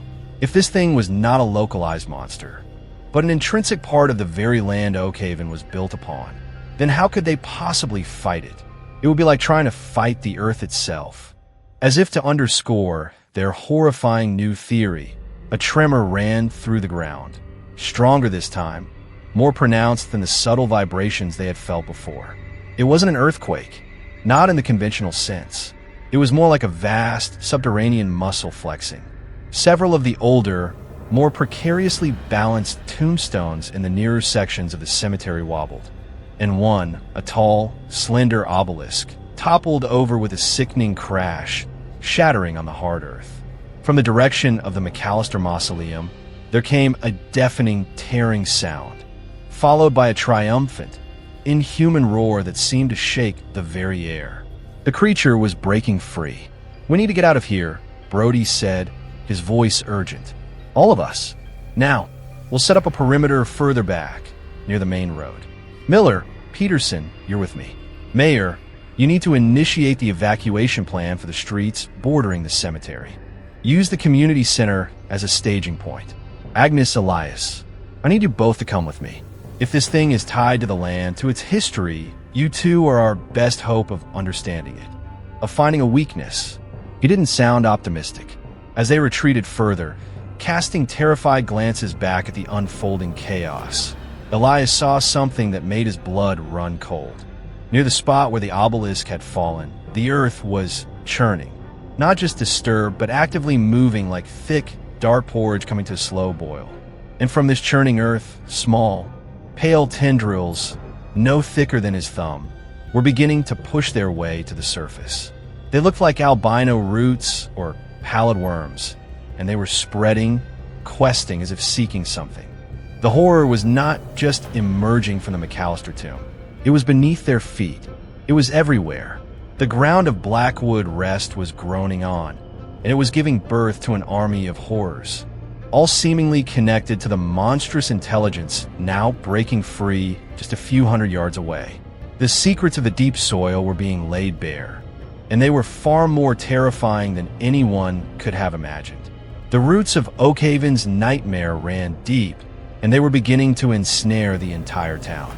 The retreat from Blackwood Rest became a desperate flight as the full scale of the subterranean horror began to manifest. The churning earth Elias had witnessed near the fallen obelisk was not an isolated incident. Similar disturbances were now appearing throughout the cemetery. Patches of ground bubbling and writhing as if a vast network of sentient roots or monstrous worms was awakening just beneath the surface. The pale, questing tendrils were emerging in dozens. Then hundreds of locations spreading outwards from the older sections of the cemetery like a grotesque, pallid tide. They varied in size, some small and delicate, others thick and powerful, capable of dislodging smaller headstones and cracking through pathways.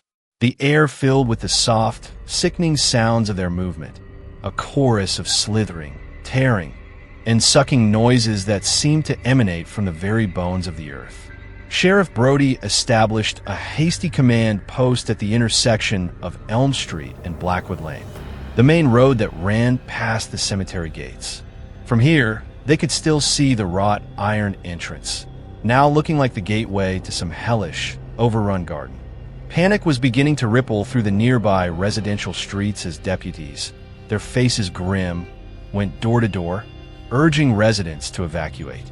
Confused and frightened homeowners, some still in their pajamas, were emerging from their houses, their questions met with terse, unsettlingly vague answers about geological instability and precautionary measures. The sight of the growing number of emergency vehicles, police cruisers, an ambulance crew on standby, and now the first hesitant arrival of a fire truck, its crew looking utterly bewildered, only amplified the growing sense of crisis. Mayor Thompson, her initial terror giving way to a frantic, almost hysterical energy, was on her phone, trying to coordinate the evacuation, her voice high-pitched and strained. Agnes Periwinkle and Elias Thorne stood with Brody, watching the unfolding nightmare, their minds racing to find some historical or folklore precedent, some clue to understanding and hopefully combating the horror that was literally unearthing itself before their eyes. "The soil," Agnes murmured, her gaze fixed on the distant, roiling landscape of Blackwood Rest. It's always been said that Oakhaven's soil is unusually fertile, but also in places unusually dark. The early settlers complained of it, said it was too rich with the past, that it seemed to remember things. Elias nodded. The old tales his grandfather used to tell him, now taking on a terrifying new relevance. Stories of crops that grew unnaturally fast, then withered just as quickly. Of livestock that sickened and died if they grazed too close to the deep woods. Of wells that drew water tasting faintly of iron, and something else, something old and bitter. They used to say the ground here held grudges, Elias said, his voice low, that it remembered every drop of blood spilled, every secret buried. What if this isn't just one entity? What if it's the land itself, finally reacting to centuries of death, of sorrow, of Oakhaven itself? The thought was staggering. Not a singular monster, but a sentient landscape. an earth animated by the accumulated grief and darkness of generations. The creature in the McAllister tomb might be its focal point, its most aggressive manifestation. But the true horror was the very ground they stood upon.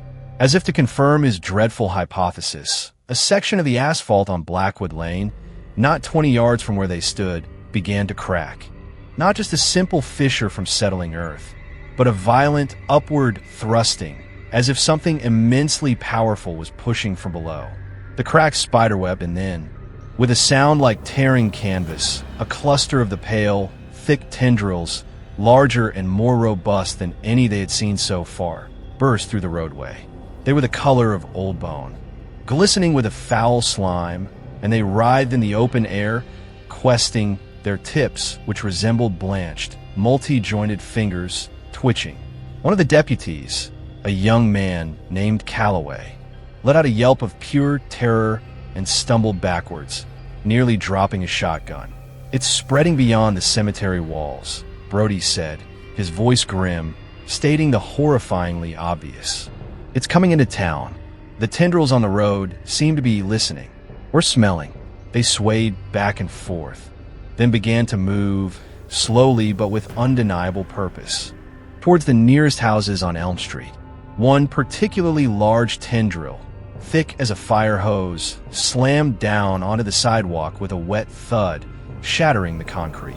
It then began to probe at the foundation of the nearest house, a quaint little bungalow with a white picket fence. The implications were terrifying. The creature, or the sentient land itself, was no longer content with the confines of Blackwood Rest. It was reaching out, expanding its territory, seeking what? More nourishment? More space? Or simply to reclaim what it perceived as its own. Agnes Periwinkle suddenly gasped, her eyes lighting up with a desperate, horrified spark of recognition. "The oldest bones, the first folk," she whispered, clutching Elias's arm. "What, Agnes? What is it?" Brody pressed. "In the town archives," she said, her voice trembling with the enormity of her dawning understanding. "There are fragmented records, pre-colonial. Mentions of the native tribes who lived in this valley long before Oakhaven was even a dream. They spoke of this place, this valley, as sacred, but also as deeply dangerous. They said it was a place where the Earth Mother slept, but that her dreams were often troubled. They had rituals, offerings to keep her appeased, to keep the hungry roots from waking." "Hungry roots," Elias echoed, the name sending a fresh chill down his spine. "They believed," Agnes continued, her voice gaining strength as the pieces fell into place in her mind, "that beneath this entire valley lay a vast, ancient intelligence, a primal consciousness of the earth itself. Not evil, not in a human sense, but hungry. And if disturbed, or if the proper respects were not paid, its roots, its physical manifestations would rise.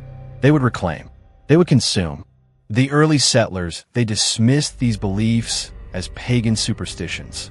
They cut down the sacred groves, plowed the ceremonial grounds, built their town atop it all, and they buried their dead here, adding their own sorrows, their own angers, their own unquiet spirits to the already burdened earth. The revelation was a bombshell. The horror they were facing was not an alien invader, nor a demonic entity in the traditional sense. It was the land itself, an ancient, primal force, awakened and enraged by centuries of disrespect, of accumulated human negativity, and now, perhaps, by some specific trigger, the disturbance in Blackwood Rest being merely the symptom, not the cause. The creature in the McAllister tomb, the shifting graves, the tendrils erupting from the soil, they were all expressions of this ancient, terrestrial rage.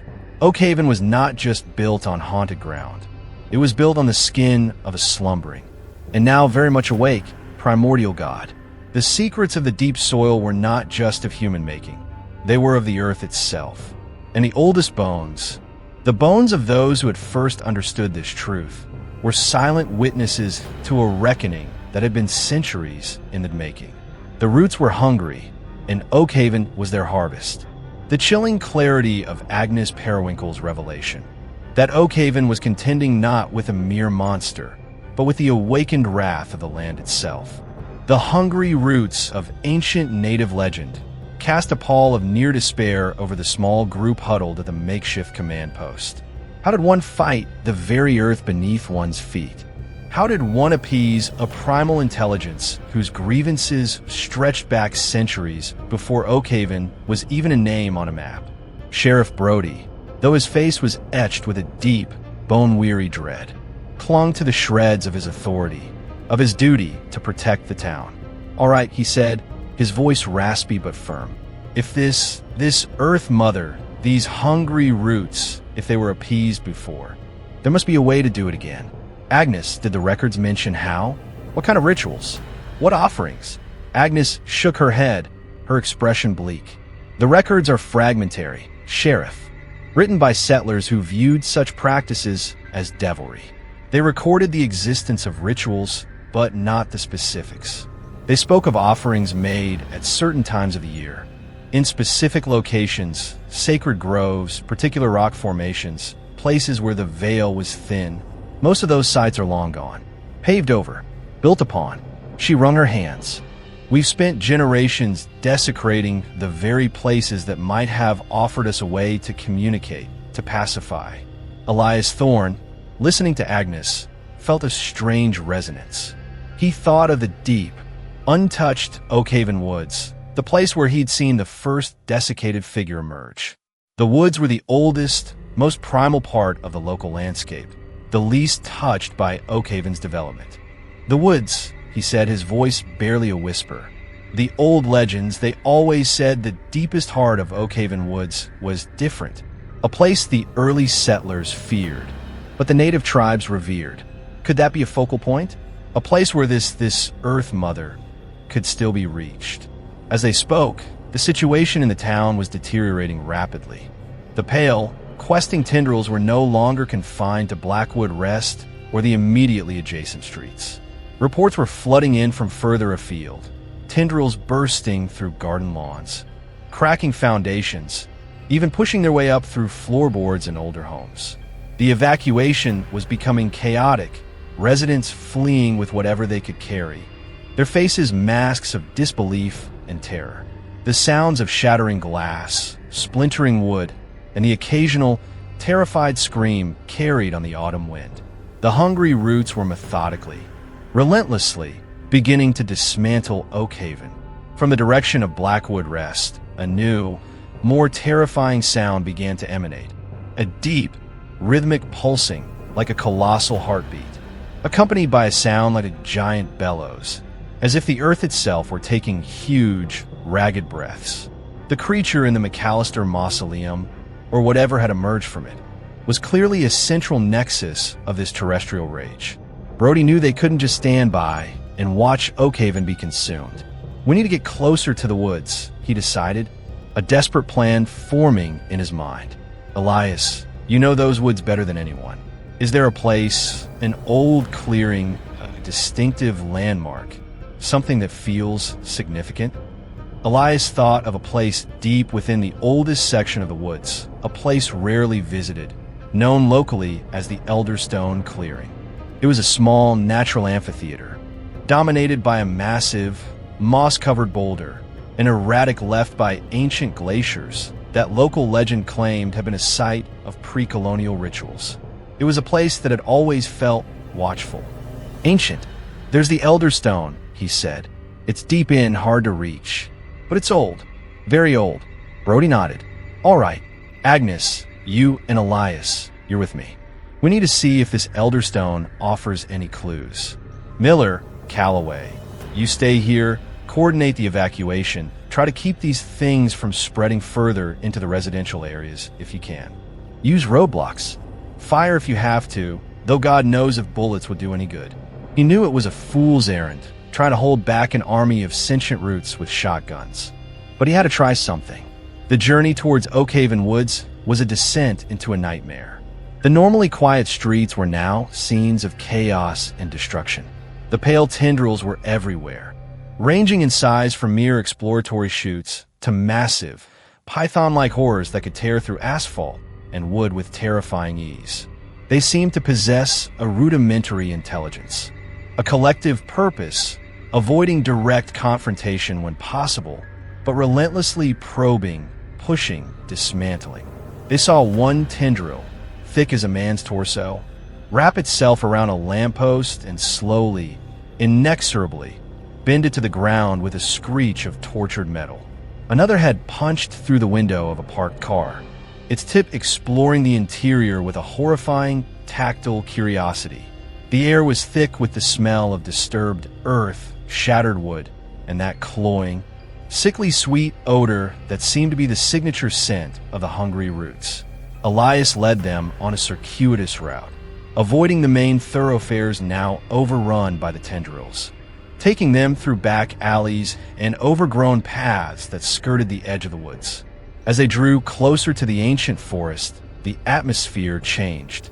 The sounds of the town's destruction faded, replaced by the deeper, more primal sounds of the woods themselves, the creak of ancient branches, the rustle of unseen things in the undergrowth, and, ominously, that deep, rhythmic pulsing that seemed to be emanating from the very heart of the forest, as well as from Blackwood Rest. It was as if the woods and the cemetery were two lungs of the same monstrous, terrestrial creature. They finally reached the edge of the oldest part of Oakhaven Woods. Here, the trees were massive, their gnarled branches interlocking to form a dense canopy that blocked out much of the weak daylight. The ground beneath their feet was soft, spongy, a thick carpet of centuries of decaying leaves and pine needles. The air was cool, damp, and heavy with the scent of loam and ancient decay. And here, the tendrils were different. They were thicker, darker, almost black, and they seemed to be an integral part of the landscape, indistinguishable from the massive roots of the ancient trees, except for their slow, deliberate movements. It was as if the very roots of the forest were alive, animated by the same malevolent intelligence that was tearing Oakhaven apart. "The Elderstone clearing is about half a mile in," Elias said, his voice hushed, acutely aware of the oppressive, watchful silence of the deep woods. "But the way will be difficult." He didn't need to elaborate. The ground itself seemed to be a writhing mass of these dark, powerful roots, some as thick as his body, creating an almost impassable, ever-shifting terrain. Brody looked at Agnes, then at Elias. The fear was a cold knot in his stomach, but there was no turning back. If there was any hope for Oakhaven, any chance of understanding, let alone appeasing the ancient anger they had awakened, it lay deeper within these primeval woods, beneath the roots that had nourished this land for millennia and which now threatened to consume everything built upon it. They were treading on the very flesh of an ancient god, and its oldest bones, its deepest secrets, lay just ahead. Chapter 5, The Rituals of Remembrance. The trek to the Elderstone clearing was a harrowing ordeal, a slow, terrifying journey through a landscape that felt both ancient and actively hostile.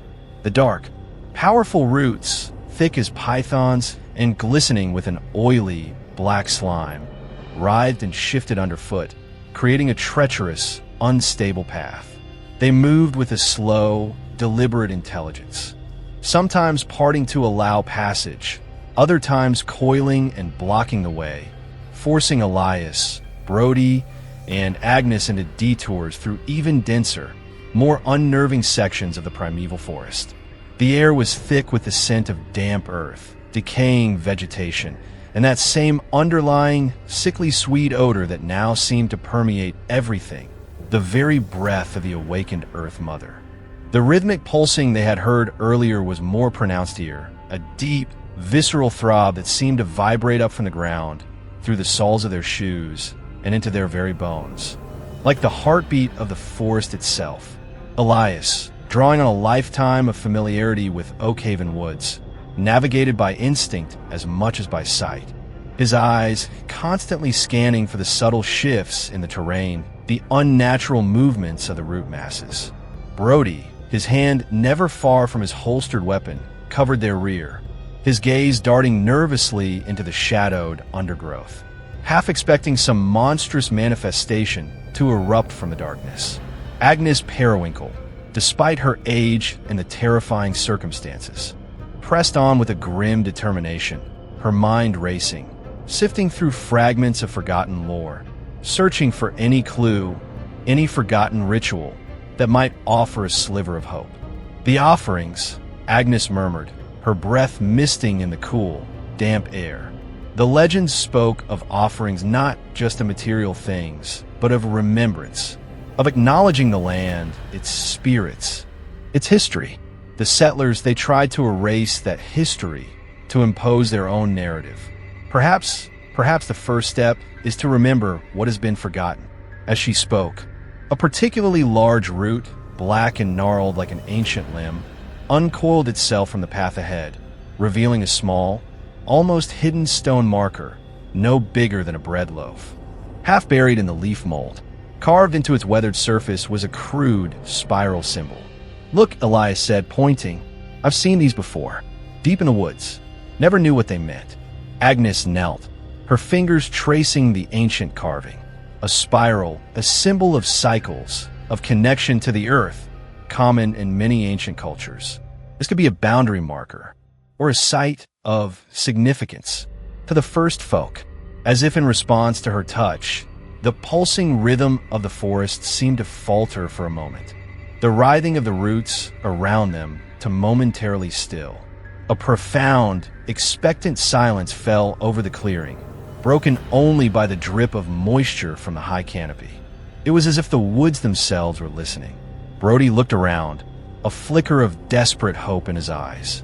Could it be this simple? Just acknowledging these old markers? Paying respect? Agnes shook her head. "I doubt it's that simple, Sheriff. This anger, this awakening, it's been building for centuries. But perhaps it's a start, a gesture, a sign that we are not entirely blind to what we have done." She paused, then continued, her voice barely above a whisper. "The rituals of remembrance, they often involved a recounting of names. The names of the land, the names of the spirits, the names of those who came before and were forgotten. A way of restoring balance, of giving voice to the voiceless." Elias thought of the new graves in Blackwood Rest, the unfamiliar epitaphs, the names from Oakhaven's shadowed past suddenly brought to light. Isolde Blackwood, Mercy Goodfellow, the child of the fun. The names, he breathed. The cemetery, it was already doing it. It was remembering. "Perhaps," Agnes said, her eyes gleaming with a dawning, terrifying understanding. "Perhaps the initial shift in the cemetery wasn't an act of aggression, but a cry for help. A desperate attempt by the land to remind us of what we had forgotten, and when we didn't understand. When we reacted with fear instead of reverence, the anger escalated." The implication was profound. What if their attempts to solve the mystery of the shifting graves, to rationalize it, to control it, had only exacerbated the situation? What if the true path lay not in fighting, but in listening, in remembering? As they stood there, pondering this unsettling possibility, a new sound reached them, a faint, mournful chanting seeming to drift on the wind from deeper within the woods, from the direction of the Elderstone clearing. It was a sound that was both human and not, a chorus of voices, high and low, weaving a complex, sorrowful melody that seemed to resonate with the very rhythm of the forest. "What is that?" Brody whispered, his hand tightening on his weapon. Elias listened, his head cocked. I don't know.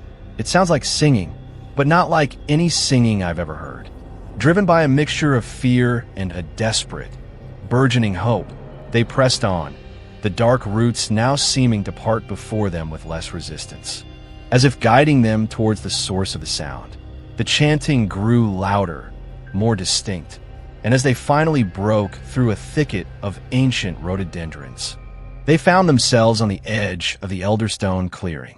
The sight that greeted them was both awe-inspiring and deeply unsettling.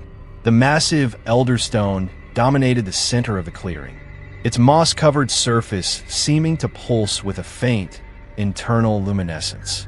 Around it, arranged in a loose circle, were figures, dozens of them, Some were tall and gaunt, others small and hunched, their forms indistinct in the dim, filtered light. They were draped in what looked like tattered hides and woven grasses, their faces obscured by shadows or turned away.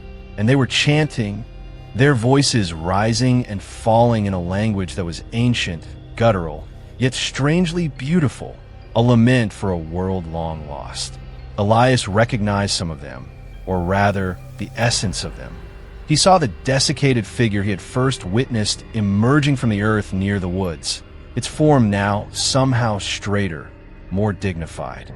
He saw others that vaguely resembled the descriptions of Isolde Blackwood, of Mercy Goodfellow, their outlines shimmering as if not entirely solid.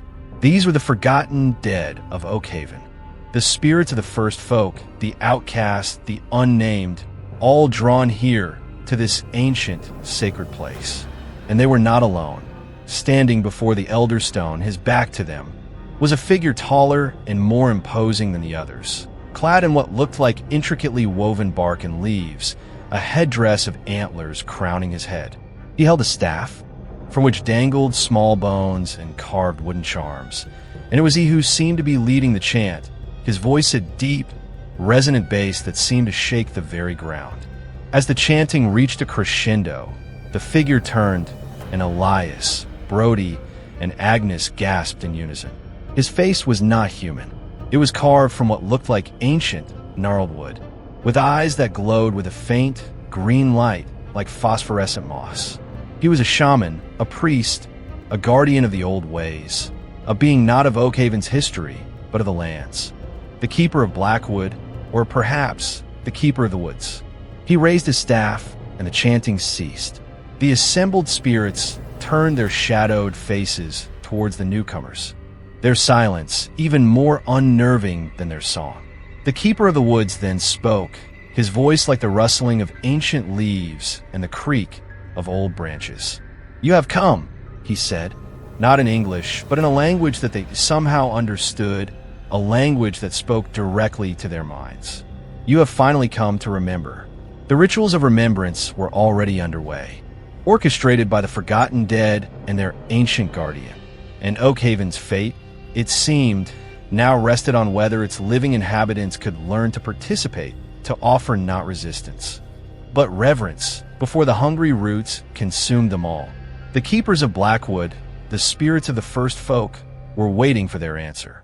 The silence in the Elderstone clearing was profound, broken only by the drip of moisture from the high canopy and the faint, rhythmic pulsing of the earth beneath their feet. Elias, Brody, and Agnes stood frozen, overwhelmed by the sight of the assembled spirits and the ancient, powerful presence of the wooden-faced keeper. The eyes of the spectral figures, though mostly obscured by shadow, seemed to bore into them, filled with an immeasurable weight of sorrow, neglect, and a dawning, fragile hope. Sheriff Brody, a man accustomed to taking charge, found himself utterly at a loss. His badge, his gun, the authority of Oakhaven law, all seemed meaningless in this primeval sanctuary, before these emissaries of a forgotten age. He looked to Agnes, then to Elias, a silent plea for guidance in his eyes. Agnes Periwinkle, her face pale but resolute, took a hesitant step forward. We did not understand," she said, her voice trembling slightly, yet carrying clearly in the stillness. She spoke in English, but it seemed the keeper understood, his glowing green eyes fixed upon her. "We are sorry for the forgetting, for the disrespect." The keeper inclined his head, a gesture that could have been acknowledgement or merely observation. The spirits around him remained silent, watchful. The land remembers. The keeper's voice echoed in their minds, ancient and resonant. The stones cry out. The roots hunger for balance, for the acknowledgement of what was and what has been lost. Elias Thorne then found his voice, a lifetime of tending Oakhaven's dead, of feeling the subtle currents of its buried history, culminating in this extraordinary moment. "The graves in Blackwood Rest," he began. "The names that appeared, were you trying to tell us something?" "They are the unremembered," the keeper replied. "Their stories were silenced. their resting places disturbed or denied. The earth, in its pain, sought to give them voice, to bring them back into the circle of memory. But you responded with fear, with attempts to control, to erase once more. His gaze, though not unkind, was heavy with an ancient weariness. The Earth Mother, whose flesh you tread, whose dreams you have poisoned with your discord, stirred in her troubled sleep. The hungry roots are but the instruments of her grief, her demand for restitution. Restitution. The word hung in the air, heavy with implication. What could they possibly offer to appease centuries of neglect, of desecration? What does she want? Brody finally managed to ask, his voice hoarse. What do you want? The keeper turned his wooden face towards the massive elder stone. She wants remembrance. She wants the cycle to be honored. She wants the living to acknowledge their debt to the dead and to the land that sustains them both. He then gestured with his staff towards the assembled spirits. These ones, they seek peace. They seek their rightful place in the story of this land. Not to be forgotten, not to be feared, but to be known. A new understanding began to dawn on Elias. The rituals of remembrance were not just about acknowledging ancient wrongs. They were about re-establishing a connection, a dialogue between the living and the dead, between the present and the deep past, between humanity and the earth itself. The offerings, he said, thinking aloud, they weren't just sacrifices to appease an angry god. They were gifts, tokens of respect, ways to say, we remember you, we honor you. The keeper nodded, a faint green light flaring in his eyes. Words are wind, actions have weight. The earth feels the tread of your heart, the sincerity of your intent. Suddenly, one of the spectral figures, a woman whose form shimmered with an inner light, drifted forward. Elias recognized her essence as that of Isolde Blackwood, the first name to appear on a new grave in Blackwood Rest. She did not speak, but she raised a translucent hand, and in it, she held a single, perfect, ghostly white flower, a bloom unlike any earthly flower Elias had ever seen. She offered it towards Agnes. Agnes, her breath catching in her throat, slowly reached out. As her fingers brushed the spectral bloom, a wave of profound sorrow, loneliness, and a deep yearning for peace washed over her, so intense it brought tears to her eyes. The flower dissolved in her grasp, leaving behind only a lingering scent of damp earth and starlight. They offer their stories, Agnes whispered, tears streaming down her face. Their pain. They want us to feel it, to understand. Other spirits began to drift forward, each offering a silent, spectral token, a faded ribbon, a child's crudely carved wooden toy, a shard of broken pottery, a single, rusted nail. Each object, as it was presented and then dissolved, imparted a wave of emotion, a fragment of a forgotten life, a piece of Oakhaven's hidden history. It was an overwhelming, heartbreaking communion. Brody, a man not given to open displays of emotion, found himself blinking back tears, the weight of centuries of forgotten suffering pressing down on him. The keeper of the woods watched, his expression unreadable. The rhythmic pulsing of the earth seemed to soften, the aggressive writhing of the dark roots around the clearing to lessen. The air itself felt less charged, less hostile. The offerings in the gloom were not material. They were emotional, spiritual. The dead were not demanding sacrifice. They were demanding empathy, acknowledgement. As the last spirit offered its token, a single, perfect teardrop that shimmered like a diamond before vanishing, a profound stillness settled over the elder stone clearing. The chanting had stopped, but the air was filled with a different kind of sound, the silent, expectant hum of ancient magic, of a cycle beginning to turn. The keeper then spoke again, his voice softer now, less like creaking branches and more like the gentle sigh of wind through pine needles. The Earth Mother listens. She feels the shift in your hearts. But remembrance is not a single act. It is a vow, a promise to walk with respect, to honor the unseen, to listen to the whispers of the stones and the wisdom of the roots. He looked directly at Brody. Your town, Oakhaven, it stands on sacred ground. It has incurred a great debt. How will you repay it? Brody, his mind reeling, understood that this was the crux of it.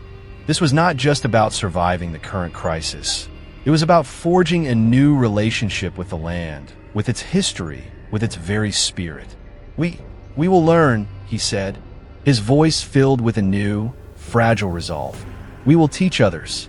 We will find the forgotten sites, the sacred places. We will make memorials. We will tell the stories. We will try to make amends. The keeper held his gaze for a long moment, then nodded slowly. The path of remembrance is long. The hungry roots will not sleep easily, but a beginning has been made. He then raised his staff, and a soft, green light emanated from it, bathing the clearing in an ethereal glow.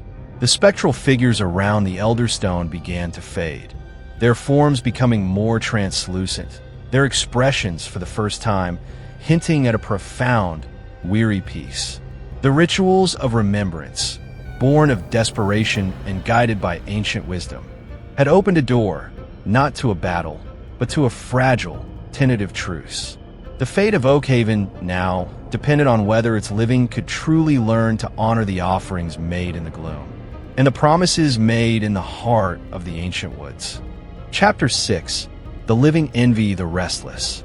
The journey back from the Elderstone clearing was markedly different. The dark, writhing roots still carpeted the forest floor, but they no longer seemed actively hostile. They parted more readily, their movements less aggressive, as if acknowledging the fragile truce that had been forged. The oppressive, watchful atmosphere had lessened, replaced by a profound, ancient stillness, the silence of a forest holding its breath, waiting to see if the promises made would be kept. The rhythmic pulsing of the earth had softened to a barely perceptible thrum, like a colossal creature settling into a lighter, less troubled slumber. Elias, Brody, and Agnes walked in a daze, the emotional and spiritual weight of their encounter in the clearing pressing heavily upon them. The spectral offerings, the keeper's words, the dawning understanding of Oakhaven's profound debt to the land. It was almost too much to process. As they emerged from the dense woods and onto the ravaged streets of Oakhaven, the stark reality of the hungry root's brief but devastating reign hit them with full force. The town looked like a war zone. Houses were damaged, their foundations cracked, windows shattered. Roads were buckled and broken. Lampposts lay twisted on the ground, and everywhere, the pale, now largely quiescent tendrils lay like beached, monstrous sea creatures, their destructive power momentarily curbed but still terrifyingly evident. The immediate, aggressive assault seemed to have ceased around the same time the keeper had acknowledged their vow in the clearing, but the damage was extensive and the fear lingered palpably in the air. Deputy Miller and the remaining emergency personnel met them near the command post, their faces etched with relief at seeing the sheriff alive, but also with a dawning horror as they took in the trio's haunted expressions and the almost unbelievable story they began to recount. The concept of negotiating with ancient earth spirits and spectral guardians was far beyond any emergency preparedness drill. Yet, the evidence of the land's fury was undeniable. The tendrils, though no longer actively attacking, were still present, a constant, unnerving reminder of the power that lay just beneath the surface. The following days in Oakhaven were a strange mixture of shell-shocked recovery and a dawning, uneasy awareness. The evacuation orders were slowly lifted for the less damaged areas, but many residents were too terrified to return to their homes, especially those closest to Blackwood Rest and Oakhaven Woods. The cemetery itself remained a no-go zone, the gates still locked, though the visible activity within had subsided. The creature in the McAllister Mausoleum, or whatever monstrous nexus of the Earth Mother's anger it represented, had seemingly withdrawn. The gaping hole in its stone door, now just a dark, silent maw. But no one dare venture close. The townsfolk whispered in hushed tones, sharing stories of the terror they had experienced, of the ground shaking, of the pale roots erupting from their gardens and basements. The night terrors of Oakhaven were not confined to sleep. They were a waking reality, a constant, low-level hum of anxiety that permeated every aspect of life. Sheriff Brody, true to his word, began the arduous process of trying to fulfill the vow made in the Elderstone clearing. He, along with Agnes Periwinkle and a reluctant but increasingly committed Elias Thorne, formed a small, unofficial remembrance committee. Their first task was to try and identify the forgotten sacred sites Agnes had spoken of. They pored over ancient maps, crumbling town archives, and the fragmented journals of Oakhaven's earliest settlers, searching for any mention of native ceremonial grounds, sacred groves, or unusual geological formations that might have held significance for the first folk. It was a painstaking, often frustrating process. So much had been lost, deliberately erased, or simply paved over by centuries of development. They found references to a sunken spring near the river, once believed to have healing properties. Now the site of Oakhaven's sewage treatment plant, a council oak where tribal elders were said to have met, had been felled in the 1800s to make way for the railway line. The Whispering Fun, that place of ill omen and perhaps dark offerings, had been drained and was now a suburban housing development. Though Agnes noted with a shiver that several of the homes in that area had reported particularly aggressive root incursions during the recent events. Each discovery was a fresh reminder of the town's long history of disrespect, of its casual obliteration of a sacred landscape. The living in Oakhaven began to envy the restless dead in a strange, unsettling way. The spirits in Blackwood Rest, those newly remembered and those who had emerged in the clearing, had found a voice, a form of acknowledgement. However terrifying its initial manifestation, they had, in a sense, achieved a measure of peace, or at least a path towards it. But the living were left with the fear, the uncertainty, the immense burden of restitution. They walked on eggshells, acutely aware of the slumbering power beneath their feet, terrified of inadvertently causing fresh offense. The pale tendrils, though mostly dormant, remained a constant visual reminder. Some had withered slightly, turning a sickly gray, but others remained disturbably robust. A silent promise of renewed fury if the vow of remembrance was broken. The spreading chill was not just physical, it was psychological. Oakhaven was a town holding its breath. The normalcy they had once taken for granted was shattered. Every unexplained creak in the night, every tremor from a passing truck, every crack appearing in a sidewalk, was now viewed with suspicion and a jolt of primal fear. Children were kept indoors, their parents terrified of what might still lurk in the soil of their own backyards. The economy suffered as businesses struggled to reopen, and rumors of Oakhaven's cursed ground began to spread to neighboring towns, making it a place to be avoided. The living felt trapped, tethered to a land that had revealed its ancient, terrifying power, and bound by a promise they were only beginning to understand how to fulfill. The restless dead had, in their own way, found a form of agency. The living, however, were now the ones who felt truly haunted, their future inextricably linked to the whims of an ancient, watchful earth.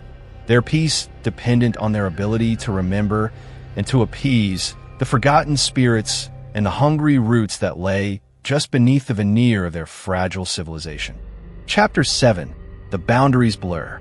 The fragile truce between Oakhaven and the awakened land held for several weeks, a period of tense, uneasy quiet. The most aggressive manifestations of the hungry roots had subsided, the pale tendrils in the town mostly dormant, though their presence remained a constant, unnerving reminder. Blackwood Rest Cemetery, however, continued to be a place of subtle, unsettling change. The shifting of graves had not entirely ceased, but it was slower now, more like the gradual settling of an old house than the violent rearrangement they had first witnessed. New old stones still occasionally appeared, names from even deeper, more obscure strata of Oakhaven's forgotten past. Their emergence now met not with panic, but with a kind of grim acceptance by the Remembrance Committee. Elias Thorne, making cautious, solitary patrols just inside the cemetery gates. Brody had strictly forbidden anyone from going deeper. Noted that the shadows within Blackwood Rest seemed thicker. The air was perpetually cool, even on sunnier days, and carried a faint, constant scent of damp earth and something else, something ancient and vaguely metallic like old blood or rust. The boundaries between the world of the living and the realm of the dead, so violently breached, had not fully reformed. They remained porous, blurred. This blurring was not confined to the cemetery. Strange occurrences began to be reported throughout Oakhaven, subtle at first, then increasingly overt.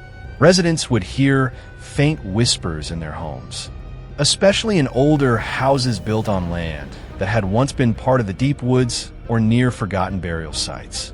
The whispers were not menacing, not usually, but they were unsettling, often speaking in archaic dialects or forgotten languages, fragments of conversations, snatches of old songs, mournful sighs that seemed to emanate from the very walls.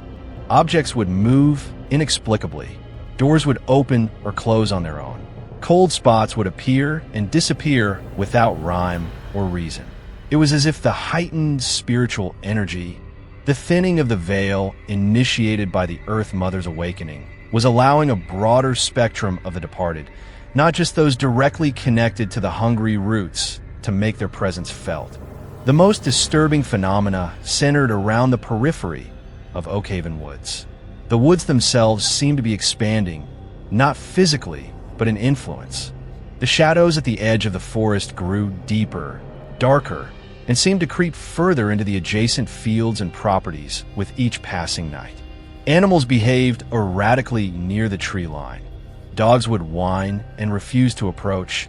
Cats would hiss at unseen things, and wild deer, normally timid, would sometimes stand frozen at the edge of the woods, their eyes wide and vacant, as if mesmerized. Several people reported seeing fleeting figures in the twilight hours, just at the edge of vision, where the woods met the town. Figures that resembled the spectral guardians Elias, Brody, and Agnes had encountered in the Elderstone clearing, silently watching. Blackwood's beckoning became a palpable force. Some residents, particularly those with deep ancestral ties to Oakhaven or those who were unusually sensitive to psychic phenomena, felt an irresistible pull towards the cemetery and the woods. They would describe vivid dreams of walking among the ancient tombstones, of being welcomed by shadowy figures, of hearing the mournful, beautiful chanting from the Elderstone clearing. A few, unable to resist the lure, were found wandering in a daze near the locked cemetery gates or at the edge of the forbidden woods, their eyes unfocused, muttering about going home or joining the old ones. Sheriff Brody had to assign deputies to patrol these boundary areas, not just to keep people out, but to prevent them from being drawn in. One evening, old Mrs. Henderson, who lived in a small cottage backing onto Oakhaven Woods, was reported missing by her concerned son.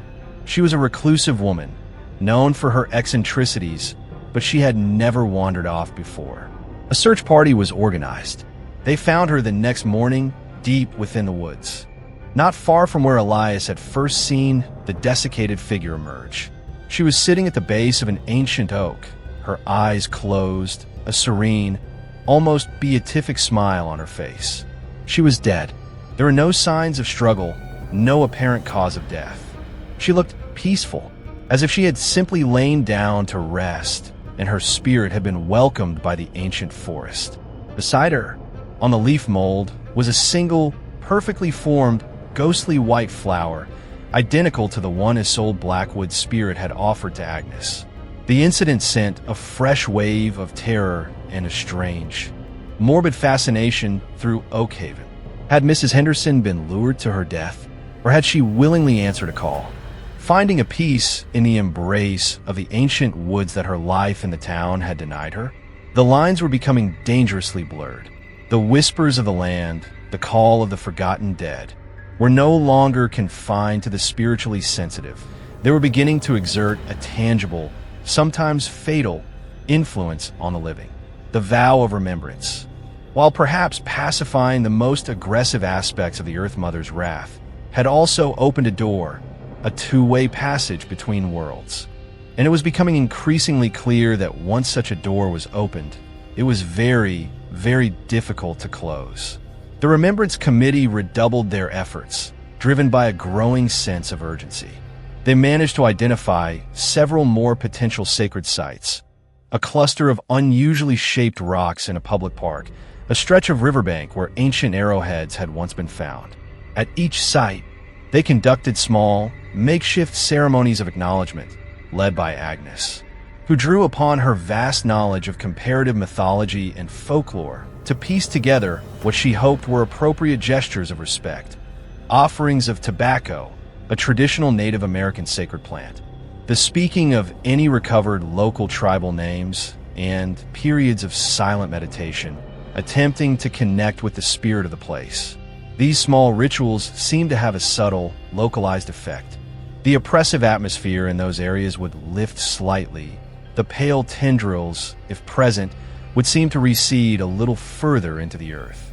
But the overall sense of unease, the feeling that Oakhaven was teetering on the brink of some profound, irreversible transformation, remained. Sheriff Brody began to fear that Oakhaven was becoming a ghost town in more ways than one. The living were afraid, haunted, their reality increasingly invaded by the spectral and the ancient. The dead, or at least their influences, were becoming more present, more assertive. The boundaries were not just blurring, they were dissolving, and the terrifying question arose: what would happen when those boundaries vanished completely? Would Oakhaven simply be reabsorbed by the ancient, sentient land? Would its living inhabitants become just another layer of forgotten spirits, their stories eventually whispered by the wind through the branches of the ever-watchful Oakhaven woods? The vow of remembrance was proving to be a double-edged sword. It had saved them from immediate destruction, but it had also irrevocably bound them to the ancient, often terrifying, powers they had awakened. There was, it seemed, no leaving Oakhaven, not for the living, and certainly not for the dead. The town and its troubled land were now locked in a strange, eternal embrace. Chapter 8. The Heart of the Disturbance. Despite the Remembrance Committee's efforts, the blurring of boundaries continued, and a new, more focused point of dread began to emerge. The McAllister Mausoleum. Though the monstrous entity within had seemingly withdrawn after its initial, terrifying emergence, the tomb itself radiated an almost palpable aura of malevolence. The air around it was always colder, the shadows deeper, and the silence more profound, as if it were the eye of a spiritual storm. Locals gave it a wide berth. Even the deputies patrolling Blackwood Rest periphery skirted as far from it as possible. Elias Thorne, during his cautious patrols, noted that while other parts of the cemetery seemed to be settling into a kind of uneasy equilibrium, the area around the McAllister crypt felt increasingly wrong. The ground there was perpetually damp, almost boggy, even during dry spells, and the few remaining pale tendrils in that vicinity were thicker, blacker, and seemed to throb with a faint, internal luminescence. One morning, Elias was making his rounds when he saw something that made his blood run cold. From the gaping, dark maw of the McAllister Mausoleum, a thin, almost invisible wisp of black smoke was curling upwards. It wasn't smoke from a fire. It was too dark, too cohesive, and it moved with a strange, deliberate sinuousness, like a strand of sentient shadow. He watched, heart-pounding, as it drifted toward the nearby cluster of relatively new graves of people he had known, people who had died within the last decade. The shadowy tendril reached one of the headstones, that of old Mr. Abernathy, who had passed from a heart attack just 2 years prior. The wisp of shadow seemed to probe the stone, then the earth at its base. For a moment, nothing happened. Then, the ground above Abernathy's grave began to tremble, and a faint, distressed moan, unmistakably Abernathy's reedy tenor, seemed to emanate from the soil. The shadowy tendril pulsed, as if absorbing something, then detached itself and drifted back towards the mausoleum. disappearing into its dark interior.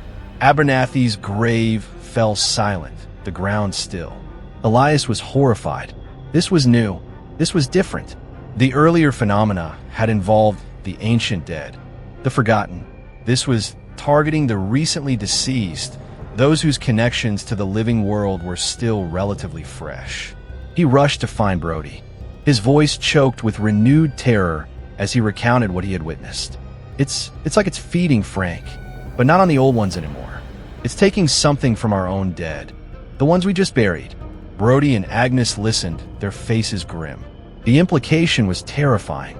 If the entity in the mausoleum was now drawing sustenance from the recently departed, it suggested a shift in its tactics, perhaps a strengthening of its power, or a new, more insidious form of encroachment. The ancient dead had offered their stories, their pain, seeking remembrance. What were the recent dead offering? Or rather, what was being taken from them? Agnes Periwinkle, her mind racing through obscure texts, recalled references to certain types of necromantic entities that didn't just commune with the dead, but consumed their spiritual essence, their anima, to bolster their own power. If this creature, she said, her voice low and strained, is indeed some form of ossuary elemental, or something akin to the grave larvae of legend, its initial awakening might have been fueled by the raw, chaotic energy of the ancient, unremembered dead. But now it might be seeking a more refined nourishment. The echoes of souls still strongly imprinted with life. The idea that their loved ones, their recently buried friends and family, were being psychically preyed upon, their spiritual remnants devoured by the monster in the mausoleum, was a violation almost too profound to bear. It transformed Blackwood Rest from a place of uneasy truce into a hunting ground. Brody knew they could no longer avoid confronting the heart of the disturbance. The McAllister Mausoleum, which they had so far treated with a fearful deference, had to be dealt with. "We have to go back in," he said, his voice heavy with reluctance, but firm with resolve. "We have to see what's changed, what it's doing, and if possible, we have to stop it." This time, their approach was more cautious, more prepared, though no less terrifying. Brody assembled a small team. Himself, Elias, whose knowledge of the cemetery was indispensable, despite his age, two of his most trusted deputies, Miller and Peterson, both now veterans of Blackwood's horrors, and Agnes, who insisted on coming, armed with a satchel of what she hoped might be protective amulets and folkloric deterrents gleaned from her research, sprigs of rowan, iron filings, small pouches of salt. They also carried powerful flashlights, crowbars, and, at Brody's insistence, a canister of industrial-grade herbicide, a desperate, last-ditch idea if the creature proved to be plant-like in nature. As they approached the McAllister Mausoleum, the oppressive atmosphere intensified. The black, throbbing tendrils around its base were more numerous now, and the ground squelched underfoot. The sickly sweet odor was overpowering. The gaping hole in the stone door seemed like a wound in the very fabric of reality, leading into some lightless, unholy abyss. Peterson, using a long pole with a mirror attached, cautiously peered inside. His sharp intake of breath was audible. "Sheriff, it's bigger. The nest thing. It's grown, and there are symbols on the walls, carved into the stone. They are glowing." Brody took the pole, his heart pounding. He saw it too. The tangled, pulsating mass of blackened flesh and bone now filled almost the entire interior of the crypt, its surface glistening wetly, its faint, rhythmic pulsing more pronounced. And on the stone walls behind it, previously unseen, were intricate, disturbing symbols etched deep into the granite and glowing with a faint, malevolent green light. The same eerie luminescence that had been in the eyes of the keeper of the woods. But these symbols felt different, more angular, more aggressive, imbued with a palpable sense of ancient, dark magic. They were not the spirals of connection Agnes had found on the forest markers. These were something else entirely, something that spoke of binding, of power, of dominion. Agnes, her face pale, peered at the symbols reflected in the mirror.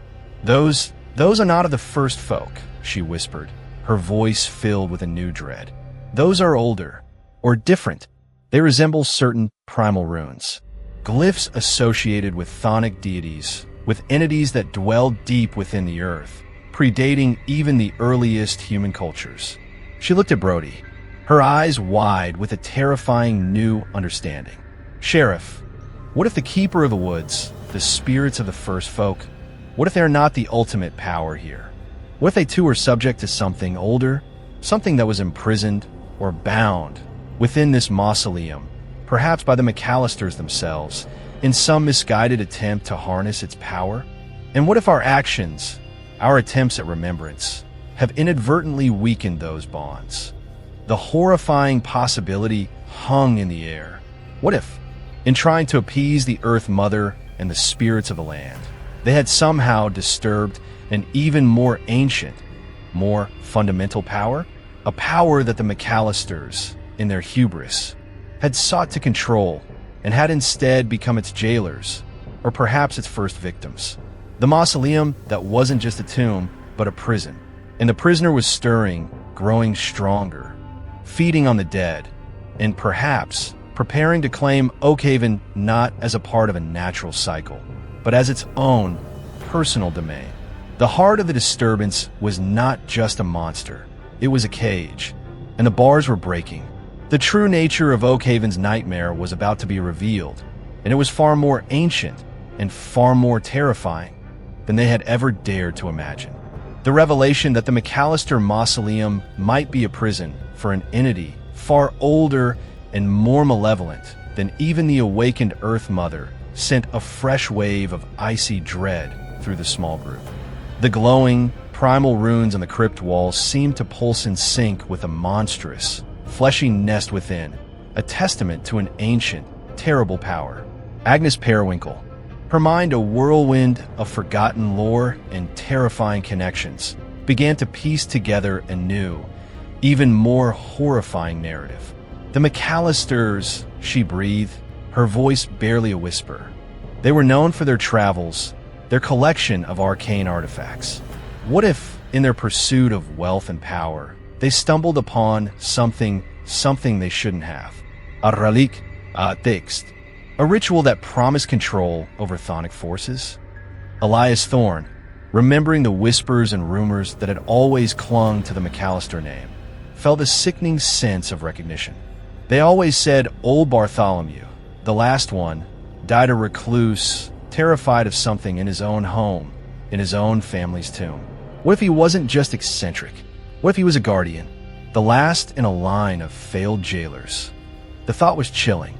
The McAllister family, in their arrogance, might have bound this ancient entity, this primal power of the deep earth, within their own mausoleum, perhaps intending to draw upon its power, but ultimately becoming its unwilling custodians. And now, with the lineage dead and the bonds weakened by the recent spiritual upheaval, the prisoner was stirring, its influence spreading.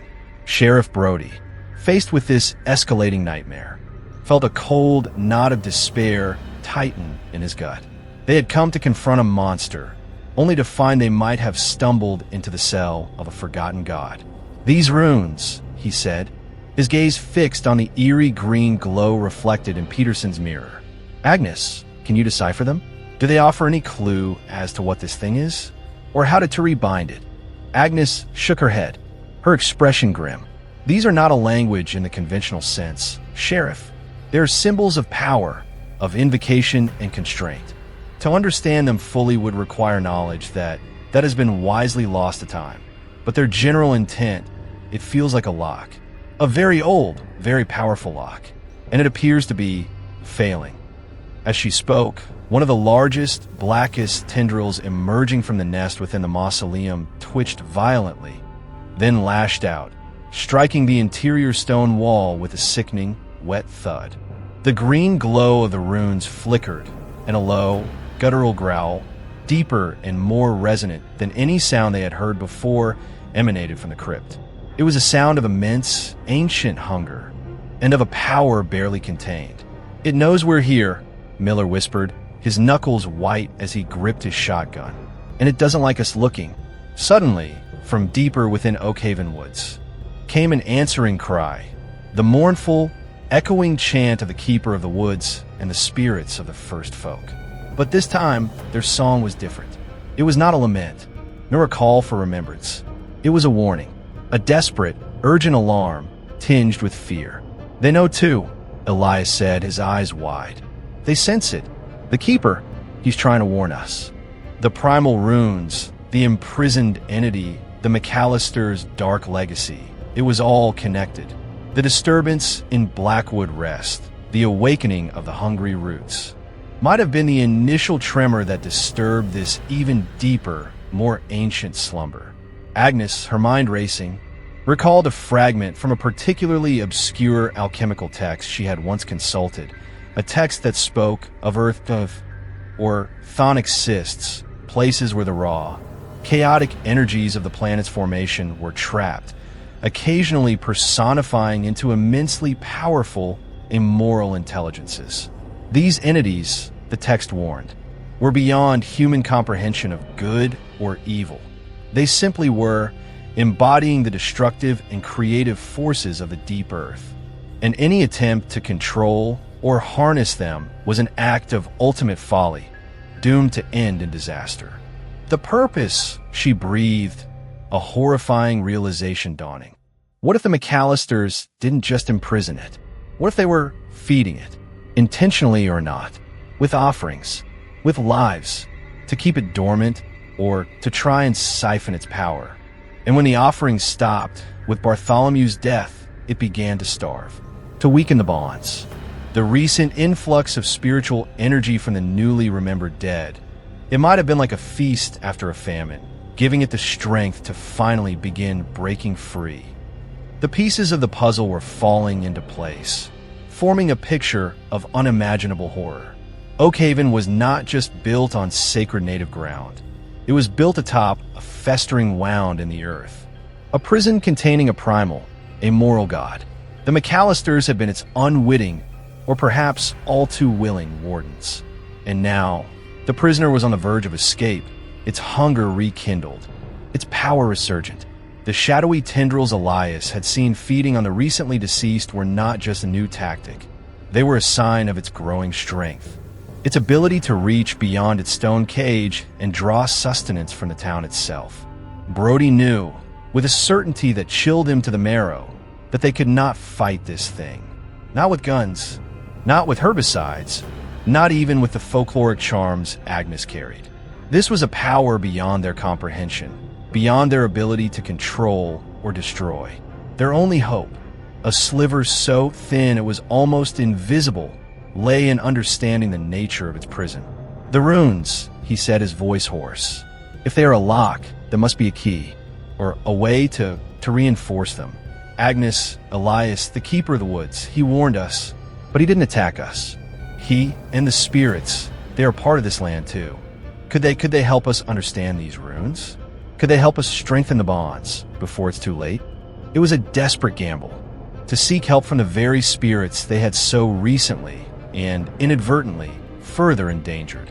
To trust that the ancient wisdom of the first folk held some key to containing a power that predated even them. But it was the only path that offered even a glimmer of hope. The heart of the disturbance was not just a monster in a tomb. It was an ancient, primal secret, and its purpose, now terrifyingly clear, was to break free and reclaim its dominion. Oakhaven's fate, and perhaps the fate of a much wider world, now depended on deciphering the warnings of its oldest guardians and confronting the terrible legacy of the McAllister family. The purpose of the entity in the tomb was freedom, and its freedom would mean Oakhaven's utter annihilation. Chapter 9, The Harvest Pact. The decision to seek help from the Keeper of the Woods and the spirits of the first folk was born of sheer desperation, yet it felt like the only viable path. The primal entity in the McAllister mausoleum was growing stronger by the hour, its guttural growls and the violent thrashing of its tendrils becoming more frequent. The eerie green glow of the runes on the crypt walls pulsing with an almost unbearable intensity. Oakhaven was living on borrowed time, and the loan was about to be called due. Sheriff Brody, Elias Thorne, and Agnes Periwinkle, leaving deputies Miller and Peterson to maintain a nervous, distant watch on the mausoleum, made their way back towards the oppressive sanctuary of Oakhaven Woods. The journey felt different this time, imbued with a new sense of urgency, of a shared peril that transcended the boundaries between the living and the spectral. The dark roots of the ancient trees still writhed, but their movements seemed less hostile, more agitated, as if the entire forest was aware of the escalating crisis at its edge. As they approached the Elderstone clearing, the mournful chanting of the spirits was already audible, but it was no longer a lament or a warning. It was a desperate, almost frantic plea, a chorus of ancient voices raised against an encroaching, overwhelming darkness. They found the Keeper of the Woods standing before the great Elderstone, his wooden face etched with an expression of profound concern, his glowing green eyes fixed on the distant, unseen McAllister tomb. The spectral figures of the first folk swirled around him like autumn leaves caught in a rising wind, their forms flickering, their usual ethereal calm replaced by a palpable agitation. It awakens fully. The Keeper's voice resonated in their minds as they entered the clearing, the words heavy with an ancient dread. The old sleeper, the root of the world's underside. We have felt its stirrings before, in ages past. Always, it seeks to unmake, to return all to the primal chaos from which it was born. Agnes stepped forward, her voice trembling but resolute. The McAllister tomb, the runes, we believe they were a prison. Can they be restored? Can it be rebound? The Keeper turned his glowing gaze upon her. The McAllisters, foolish mortals. They sought to tap a spring of infinite power, and instead, they unsealed a wound in the earth. The runes you saw, they were but a fragile scab, formed of their dying will and the land's own desperate attempt to contain the horror. They were never meant to hold forever. But there must be a way, Brody insisted, his voice raw with desperation. You, your people, you live alongside this thing for centuries. How did you survive? How did you keep it dormant? The Keeper looked towards the Elderstone, its mossy surface seeming to pulse with a faint, internal light. We did not seek to control it. That is the path of folly. We sought balance. We made pacts, offerings not of supplication, but of acknowledgement, a share of the harvest, a life for a life, to soothe its hunger, to remind it of the patterns, the cycles that bind even the oldest powers. A harvest pact. The word sent a chill through Elias. It sounded like a euphemism for something far darker, something involving sacrifice. The Keeper seemed to sense his unspoken fear. Not sacrifice as your kind understands it, his voice echoed. Not the taking of unwilling life to appease a wrathful God, but a willing offering, a portion of the forest's bounty. A life lived in reverence, returned to the earth with honor, its essence willingly rejoining the great cycle, strengthening the web of life that holds the old sleeper in its drowse.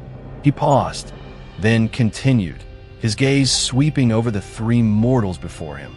The McAllisters, in their greed, sought to take without giving. They disrupted the ancient pacts. They starved the old sleeper of its due, then sought to cage its fury. And now, it demands a debt far greater than any single harvest can repay.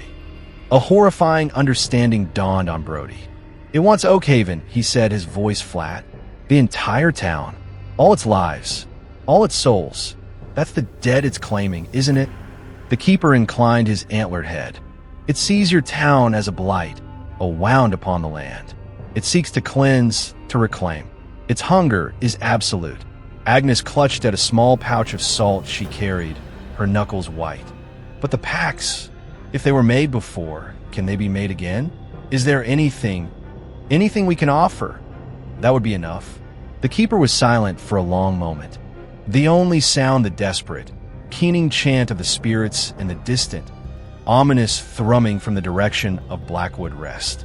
Then he spoke, his voice heavy with a sorrow that seemed to span millennia. There is one offering, one pact that might turn aside its deepest hunger, that might buy your world a measure of peace for a time. But the price is terrible. He looked directly at Elias, then at Agnes, then finally at Brody. It requires a willing heart, a life offered not in fear, but in understanding, a soul strong enough to become a new vessel, a new anchor for the energies of this place, to willingly bind itself to the old sleeper, to share its dreams, to soothe its rage from within, to become its warden, its companion, its sacrifice. The silence that followed was absolute. The concept was monstrous, unthinkable. To willingly offer oneself to become the psychic jailer, the eternal companion to the primal horror in the McAllister tomb. It was a fate worse than any death. Yet, as the keeper spoke, Elias Thorne felt a strange, cold certainty settle within him. He was old. He had lived his life in Oakhaven, tending its dead, witnessing its slow decay, and now, its terrifying, supernatural unmaking. He had no family left. His connection was to this land, to its history, to its sorrowful, restless spirits. And in the keeper's words, he heard not just a demand, but a possibility, a way to give his life, his death, a profound, terrible meaning. Before Brody or Agnes could speak, before they could protest or offer themselves, Elias stepped forward. His face was pale, but his eyes were clear, his expression one of grim, heartbreaking resolve. "I will do it," he said, his voice surprisingly steady. "If my life, if my soul can buy Oakhaven peace, then it is a price I am willing to pay." Agnes gasped, reaching out a hand as if to pull him back. Brody stared, speechless, a mixture of horror and a profound, unwilling respect in his eyes. The keeper of the woods looked at Elias, his glowing green eyes seeming to see into the very depths of the old sexton's soul. "You understand the cost, mortal," his voice resonated. "This is not a hero's death. It is an eternity of communion, of shared darkness. You will become part of it. It will become part of you. You will be the whisper in its dreams, the chain upon its heart." Elias nodded, a single tear tracing a path down his weathered cheek. "I understand," he said. "Oakhaven, its people, they deserve a chance. The dead, they deserve their rest. If this is the only way, the harvest pact, not of crops, not of animals, but of a single, willing human soul offered to appease an ancient, unknowable hunger. The price of Oakhaven's peace was to be Elias Thorne's eternal damnation, his transformation into something both more and less than human, a silent guardian in the heart of an unending nightmare. The cycle, it seemed, was turning anew, but its demands were more terrible than anyone could have ever imagined. The whispers of an ancient bargain had been spoken, and its terms were about to be met. Chapter 10, The Night of Reckoning. The keeper of the woods accepted Elias Thorne's sacrifice with a solemn, almost sorrowful inclination of his antlered head. There was no triumph in his ancient, wooden face, only a profound weariness, as if he had witnessed such terrible bargains countless times across the span of forgotten ages. The spectral figures in the Elderstone clearing ceased their keening chant, their forms now still, their shadowed eyes fixed on Elias with a mixture of awe, pity, and a dawning, fragile hope. The very air in the clearing seemed to hold its breath, charged with the immensity of the pact that had just been struck. Agnes Periwinkle wept silently, her hand covering her mouth, while Sheriff Brody stood frozen, grappling with the enormity of Elias's decision and the horrifying implications of the ritual that was to come. The old sleeper's hunger is at its peak. The keeper's voice resonated in their minds, pulling them back from their private grief and horror. The bonds within its stone nest are all but broken. There is little time. The ritual must be performed at the heart of its prison, within the tomb itself, as the moon reaches its zenith. Only then, when the veil between worlds is thinnest and its power most receptive, can the new pact be sealed. The thought of willingly entering the McAllister Mausoleum, now a charnel house and the lair of a primal god, was terrifying enough. To do so with the intention of offering oneself as an eternal psychic warden was beyond comprehension. Elias, however, seemed to have found a strange, cold calm. His decision, once made, had settled within him a heavy stone of certainty in the chaotic sea of his fear. He looked at Brody, then at Agnes, a faint, sad smile touching his lips. "It's all right," he said, his voice quiet but firm. "This is my place, my duty. I've tended Oakhaven's dead all my life. It seems fitting I should tend to its oldest resident in the end." He turned to the keeper. "What must be done?" The keeper explained the ritual in stark, chilling detail. Elias would need to enter the tomb alone, carrying a single, potent offering, not of material wealth, but of pure, unadulterated life essence. This, the keeper explained, would be provided by a specific, rare luminescent fungus that grew only in the deepest, most ancient parts of Oakhaven woods. A fungus believed to concentrate the very life force of the forest. This offering would serve as a focal point, a conduit for the pact. Once inside, Elias would need to place the offering directly upon the central mass of the old sleeper. Then, open himself, willingly surrender his consciousness, his spirit, his very being, to merge with the ancient entity, to become the new chain, the new whisper in its eons-long dream. There were no guarantees of success. If his will faltered, if his spirit was not strong enough, he would simply be consumed, his sacrifice meaningless, and the old sleeper would be fully unleashed upon the world. While two of the spectral first folk guided Elias to gather the sacred, glowing fungus, their translucent forms drifting silently through the undergrowth, Brody and Agnes had a desperate, whispered conversation with the keeper. "Is there no other way?" Brody pleaded. "Anything? Another offering? Can't we fight it with your help?"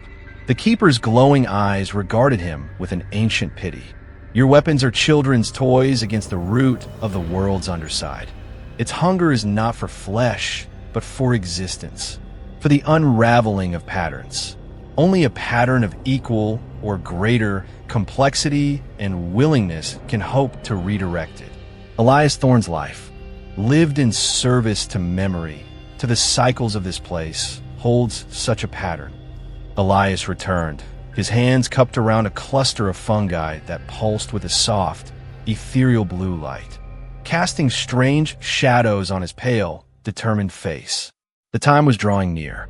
The moon, a cold, silver disk, was climbing towards its zenith, its light filtering through the dense canopy of Oakhaven woods, creating an atmosphere of eerie, expectant beauty. The journey back to Blackwood Rest was a silent, somber procession.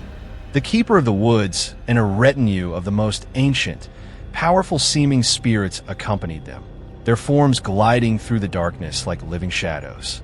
The dark roots of the forest seemed to part before them, creating a clear path towards the cemetery, as if the entire land was now focused on the unfolding ritual. As they reached the edge of Blackwood Rest, the scene was one of barely contained chaos. The McAllister mausoleum pulsed with an unholy light. The green glow of the runes now shot through with veins of fiery orange and deep abyssal black. The ground around it trembled violently, and the air was split by guttural roars and the sound of stone grinding and shattering from within. The old sleeper was on the verge of breaking completely free. Deputies Miller and Peterson, their faces stark with terror, were trying to maintain a perimeter, but it was clear they were moments from being overwhelmed. The keeper raised his staff, and a wave of profound, ancient power washed over the cemetery. The violent thrashing within the mausoleum lessened momentarily, the unholy light dimming slightly, as if the old sleeper's attention had been caught. "Now, Elias Thorne," the keeper's voice resonated, cutting through the cacophony. "The time is upon you. Remember your vow. Your will must be the anchor." Elias nodded, his gaze fixed on the dark, pulsating entrance to the tomb. He took the glowing fungus in his hands, its cool, ethereal light a stark contrast to the malevolent energies radiating from the mausoleum.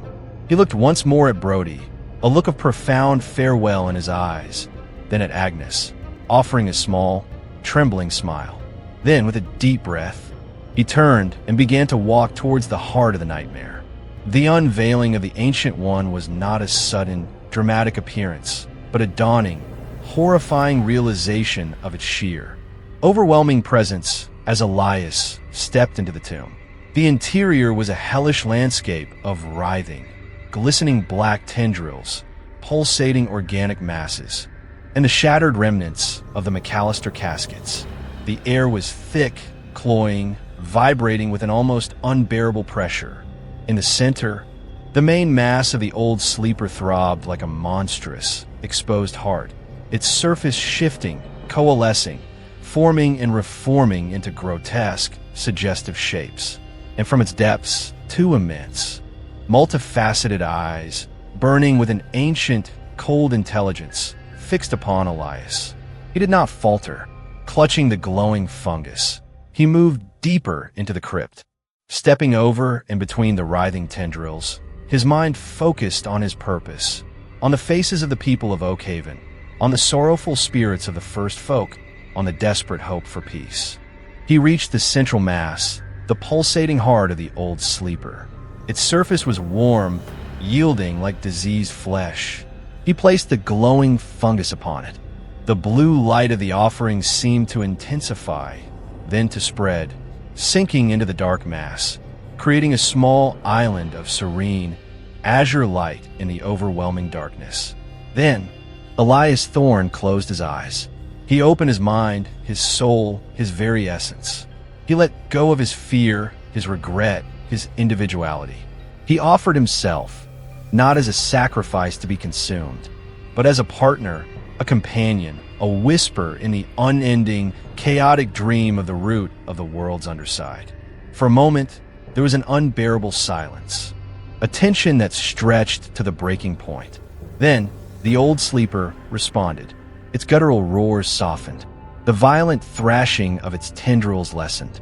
The multifaceted eyes, fixed on the spot where Elias stood, seemed to contract, as if focusing or perhaps listening. A new energy began to flow, not of destruction, but of communion. The blue light of the offering pulsed, then spread outwards, intertwining with the dark, primal energies of the old sleeper, creating a complex, shifting pattern of light and shadow. Outside, Brody, Agnes, the keeper, and the spirits watched in stunned silence.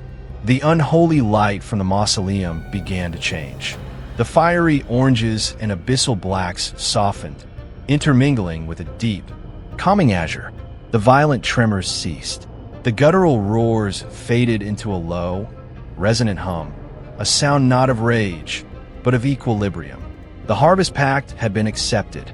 Elias Thorne, the quiet sexton of Oakhaven, had become the unlikely warden of an ancient god, his consciousness now a fragile bulwark against an unimaginable abyss. Oakhaven's desperate stand had not been a battle of weapons, but a sacrifice of the soul, a terrifying gamble played out on the edge of sanity.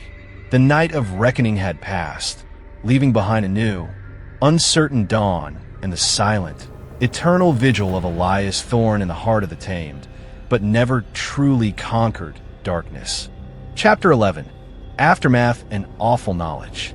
The dawn that broke over Oakhaven was unlike any it had ever known. The unholy light from the McAllister mausoleum had subsided, replaced by a faint, steady azure glow that seemed to pulse with a slow, rhythmic breath, visible even from the cemetery gates. The violent tremors had ceased, the guttural roars silenced.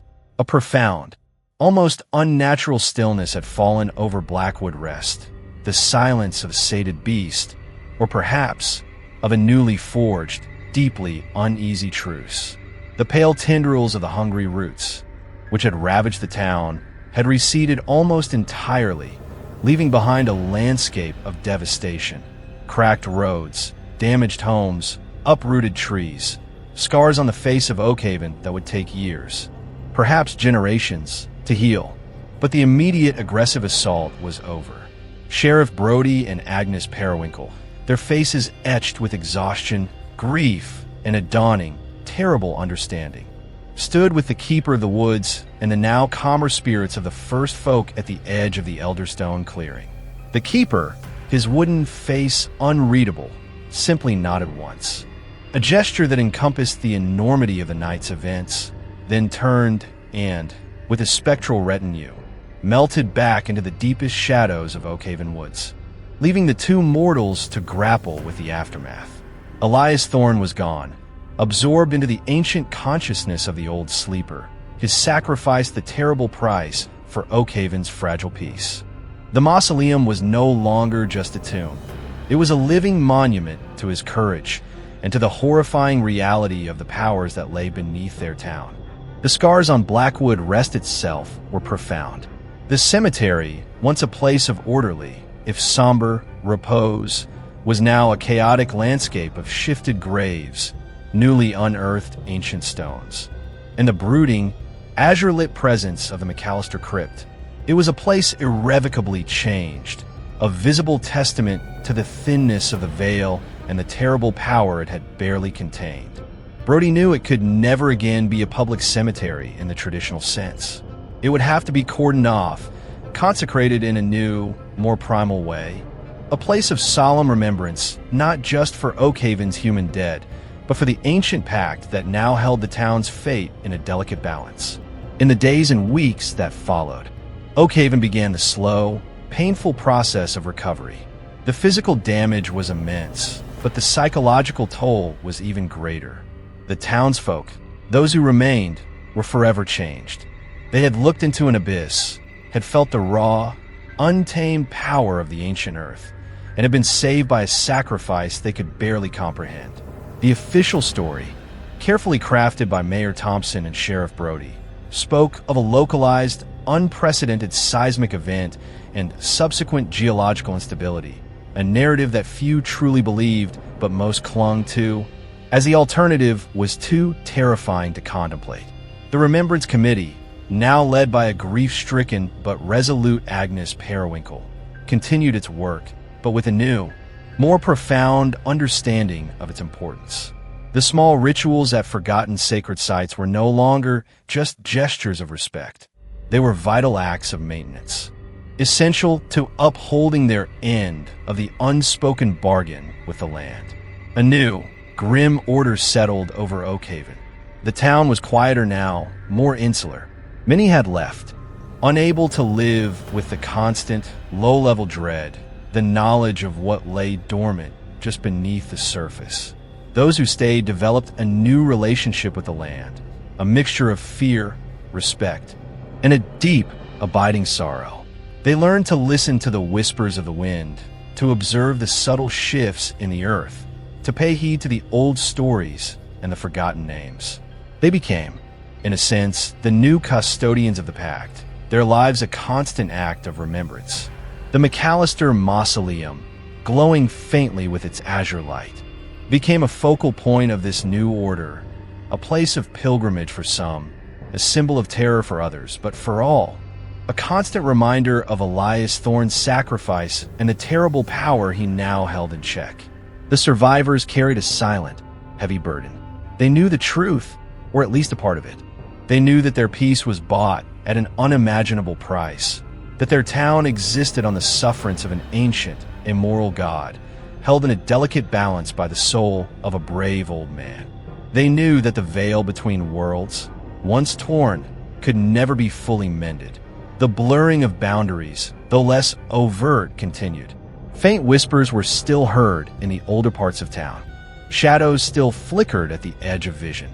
The woods remained a place of profound mystery and unsettling power, its depths now guarded by the spirits of the first folk and the unseen presence of their ancient keeper.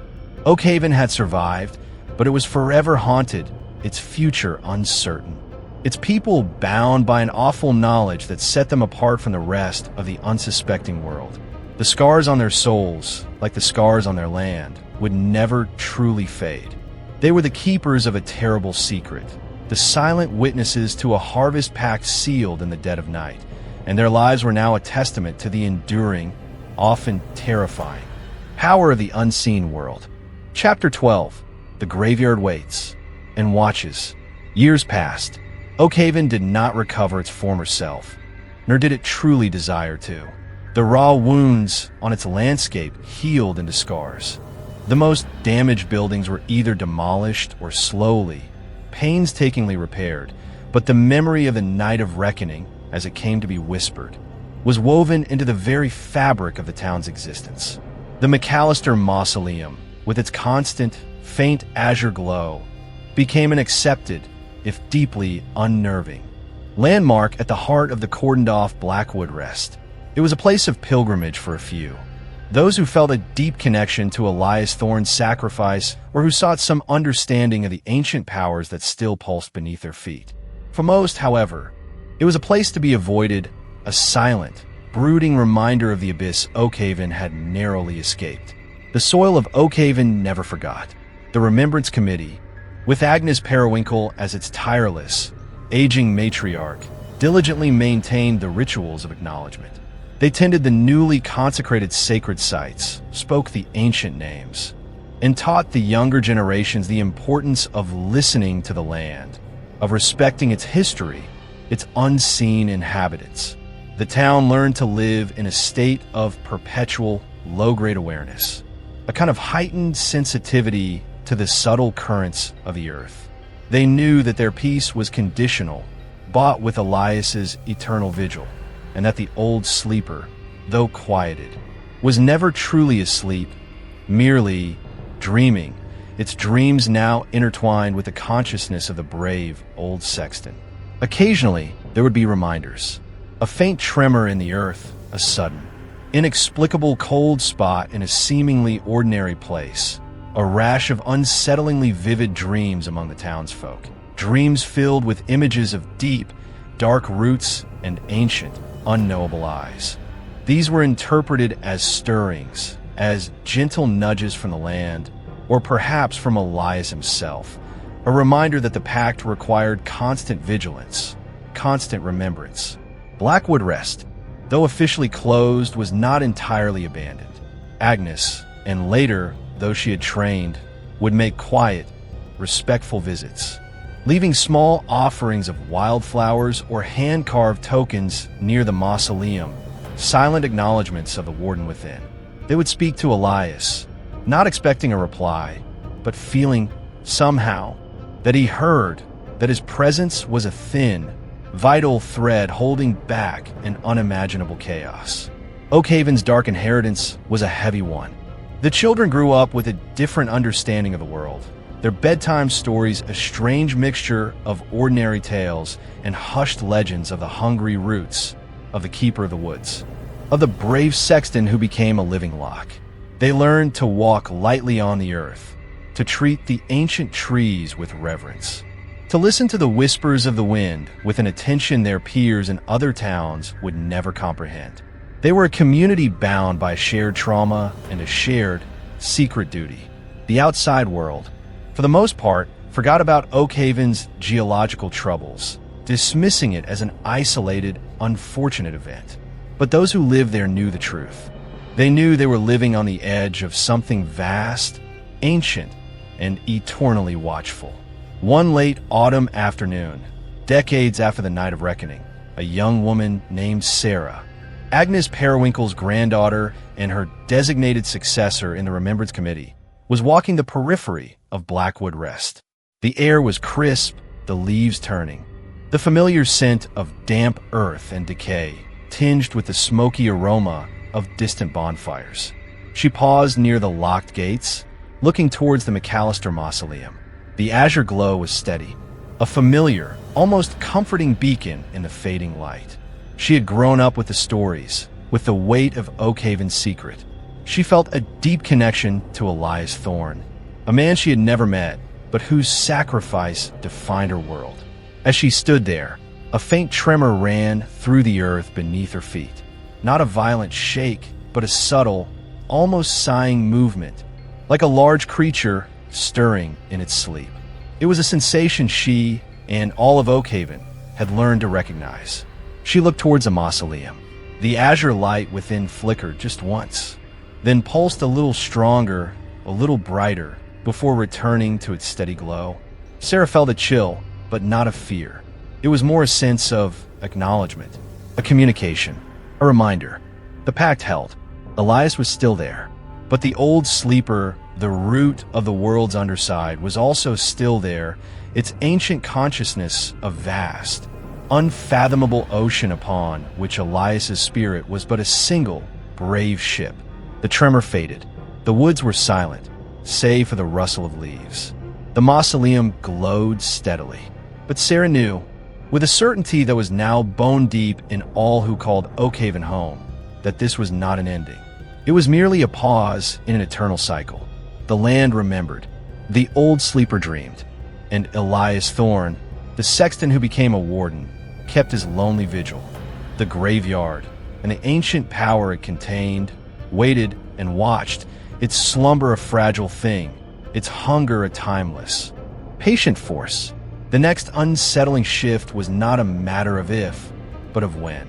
And Oakhaven, forever bound to its dark inheritance, would be ready in its own quiet, vigilant way to remember, to appease, and to endure.